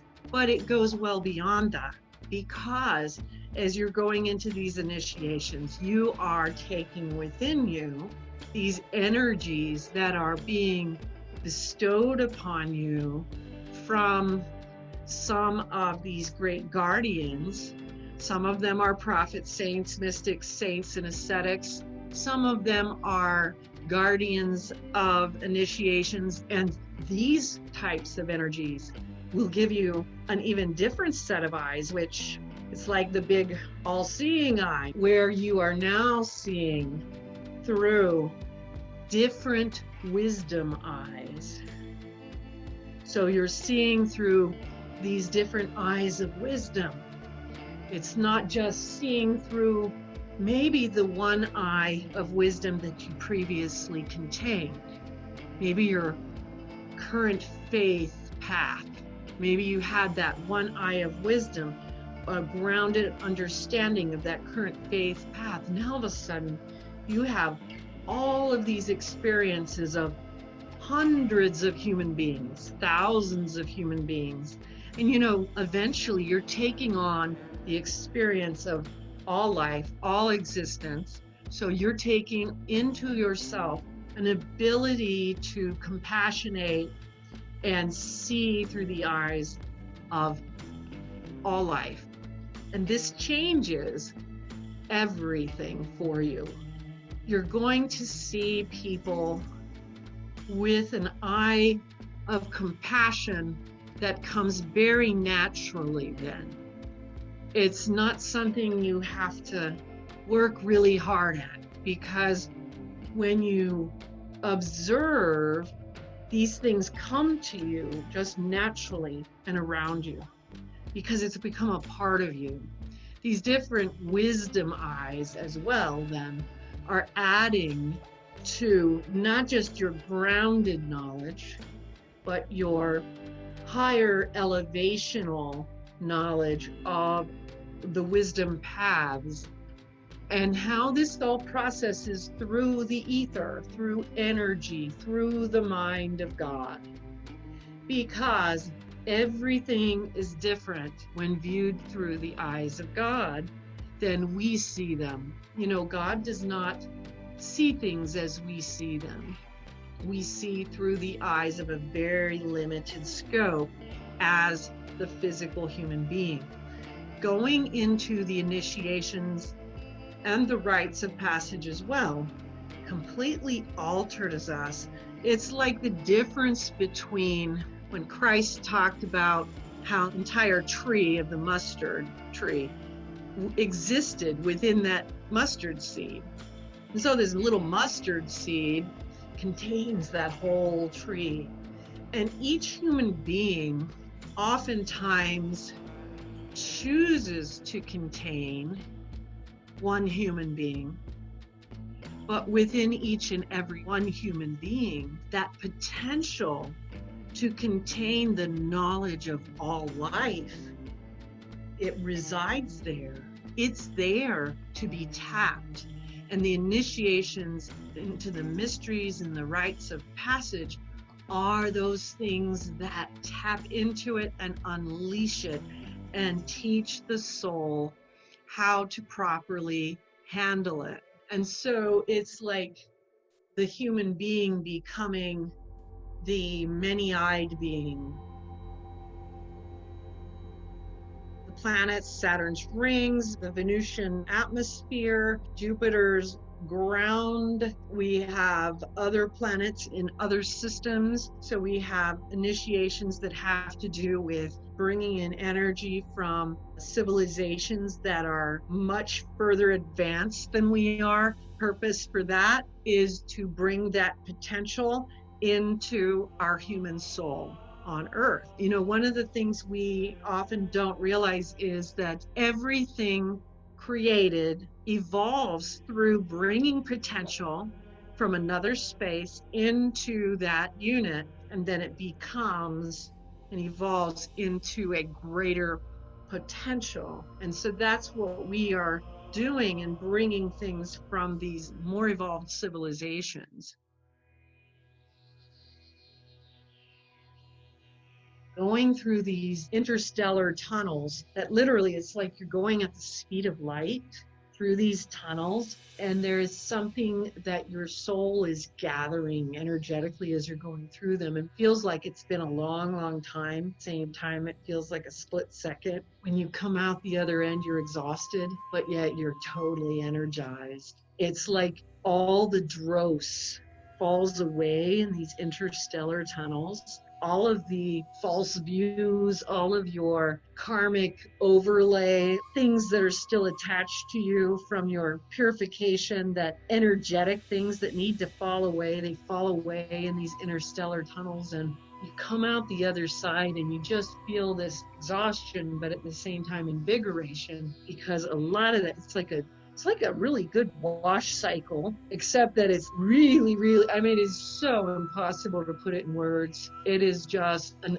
unbelievable experience. What you see as you're going and what you feel as you're going through these interstellar tunnels, they bend and sway and they move through time and eternity and space, and you're seeing the stars and the planets, and you're like, and it's a very intense vibration. You're going at a speed you can't comprehend. It's an amazing, unbelievable experience that is really hard to put in words. I think the interstellar initiation has a lot of purification elements, because as you come through the basic grand phases of the soul, you're making alterations, but we need energetic assistance. And this one is throwing things off and bringing things in, because every time you're throwing off the old, and so whatever is attached to us from the past that is still there, or just the old attachments and the, I don't know, for lack of a better word, baggage, but it's really more of a residue. Once that detaches, it's filled with this interstellar light. And every time you detach some of that, you have to have something to fill the space. Otherwise, you'll just fill it with something from memory, something old. And so it's the purification of dropping away. There's a lot of periods that you have where you're getting rid of mass amounts of either karma, darkness, or just dark elements, and then replenishing it with light.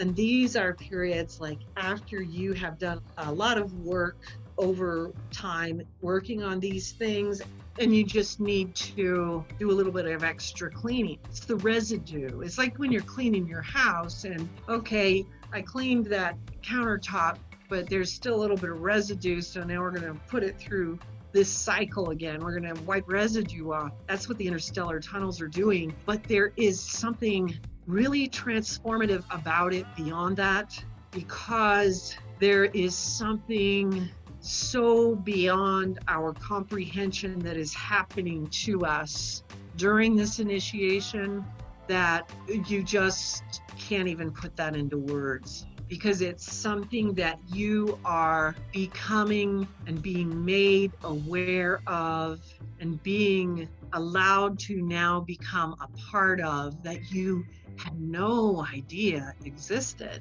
before. and it changes everything. There's a lot of things in the mystical world that once you've passed through it, it changes everything. Just like a person who has a profound near-death experience, it changes everything. If they've had this life-changing experience, every single one of the initiations that is like this will do this to you, but there are certain ones that are like this in a similar way to that, and this is one of them. It's something where, even though it's been like 20 years since I did that initiation, I can still remember it as if it were yesterday, because it was a pivotal, life-altering experience. One of the things that people often will say, and I'll just throw this in because I think it's a relevant thing, because people say this a lot. Well, I'll just wait until I die, then I'll do all that. And people say that all the time because they think, well, I'm here now. And it's like, yes, you are. And this is why. Because we are here to actually bring into embodiment the spiritual potential that comes down from the eternal. If we wait until we die, we are unable to do that in the way that we can in physical incarnation. There is a reason for the physical incarnation and for doing this while we are physically incarnate. And that actually speaks to the science of it. One of the things the astrophysicists were talking to me about years ago was that what they were finding was that all energy seeks embodiment, and everything pushes out until it becomes a physical manifestation. They were also able to discern, and I can't explain this because I'm not an astrophysicist, but they said that they were able to discern through their scientific studies that there was a moral law that directed the universe and energy, and how the energy would move in the entire universe. What we are not understanding about the importance of the physical incarnation is that this spiritual potential seeks embodiment in the physical.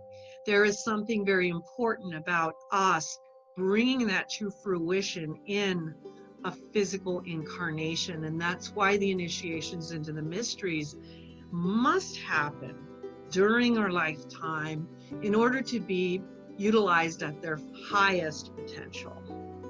That goes back to what we were talking about just a little bit ago, where you bring into yourself the knowledge of all of your own lifetimes. I don't know that we all really think about the value of that, because most of us will go through many lifetimes where we experience sickness, health, wealth, poverty, all manner of existence. We'll be different races. We'll be every race on earth. We'll be every culture on earth. We'll probably be in a lot of different religions. We may have propensities to certain cultures that are just part of our soul configuration, but these types of experiences that we have are very valuable, because when we focus only on our current personality, we often can only see through those eyes. And so this is what is so valuable about it, that we have the ability to tap literally in a split second to that experience. And again, as we bring in the knowledge of all life,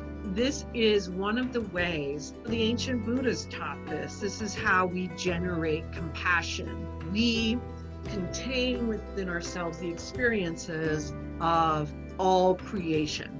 By doing that, we become capable of seeing through many eyes. And that is how we truly generate compassion. Because again, experience it, embody it. Experience it, embody it. We want to embody it. You start off with the intellectual idea, then you experience it, but you want to bring it to embodiment. And that's what the initiations will do. You do learn to travel forward and backwards in time, but you also travel a great deal through timelessness, which is Beautiful.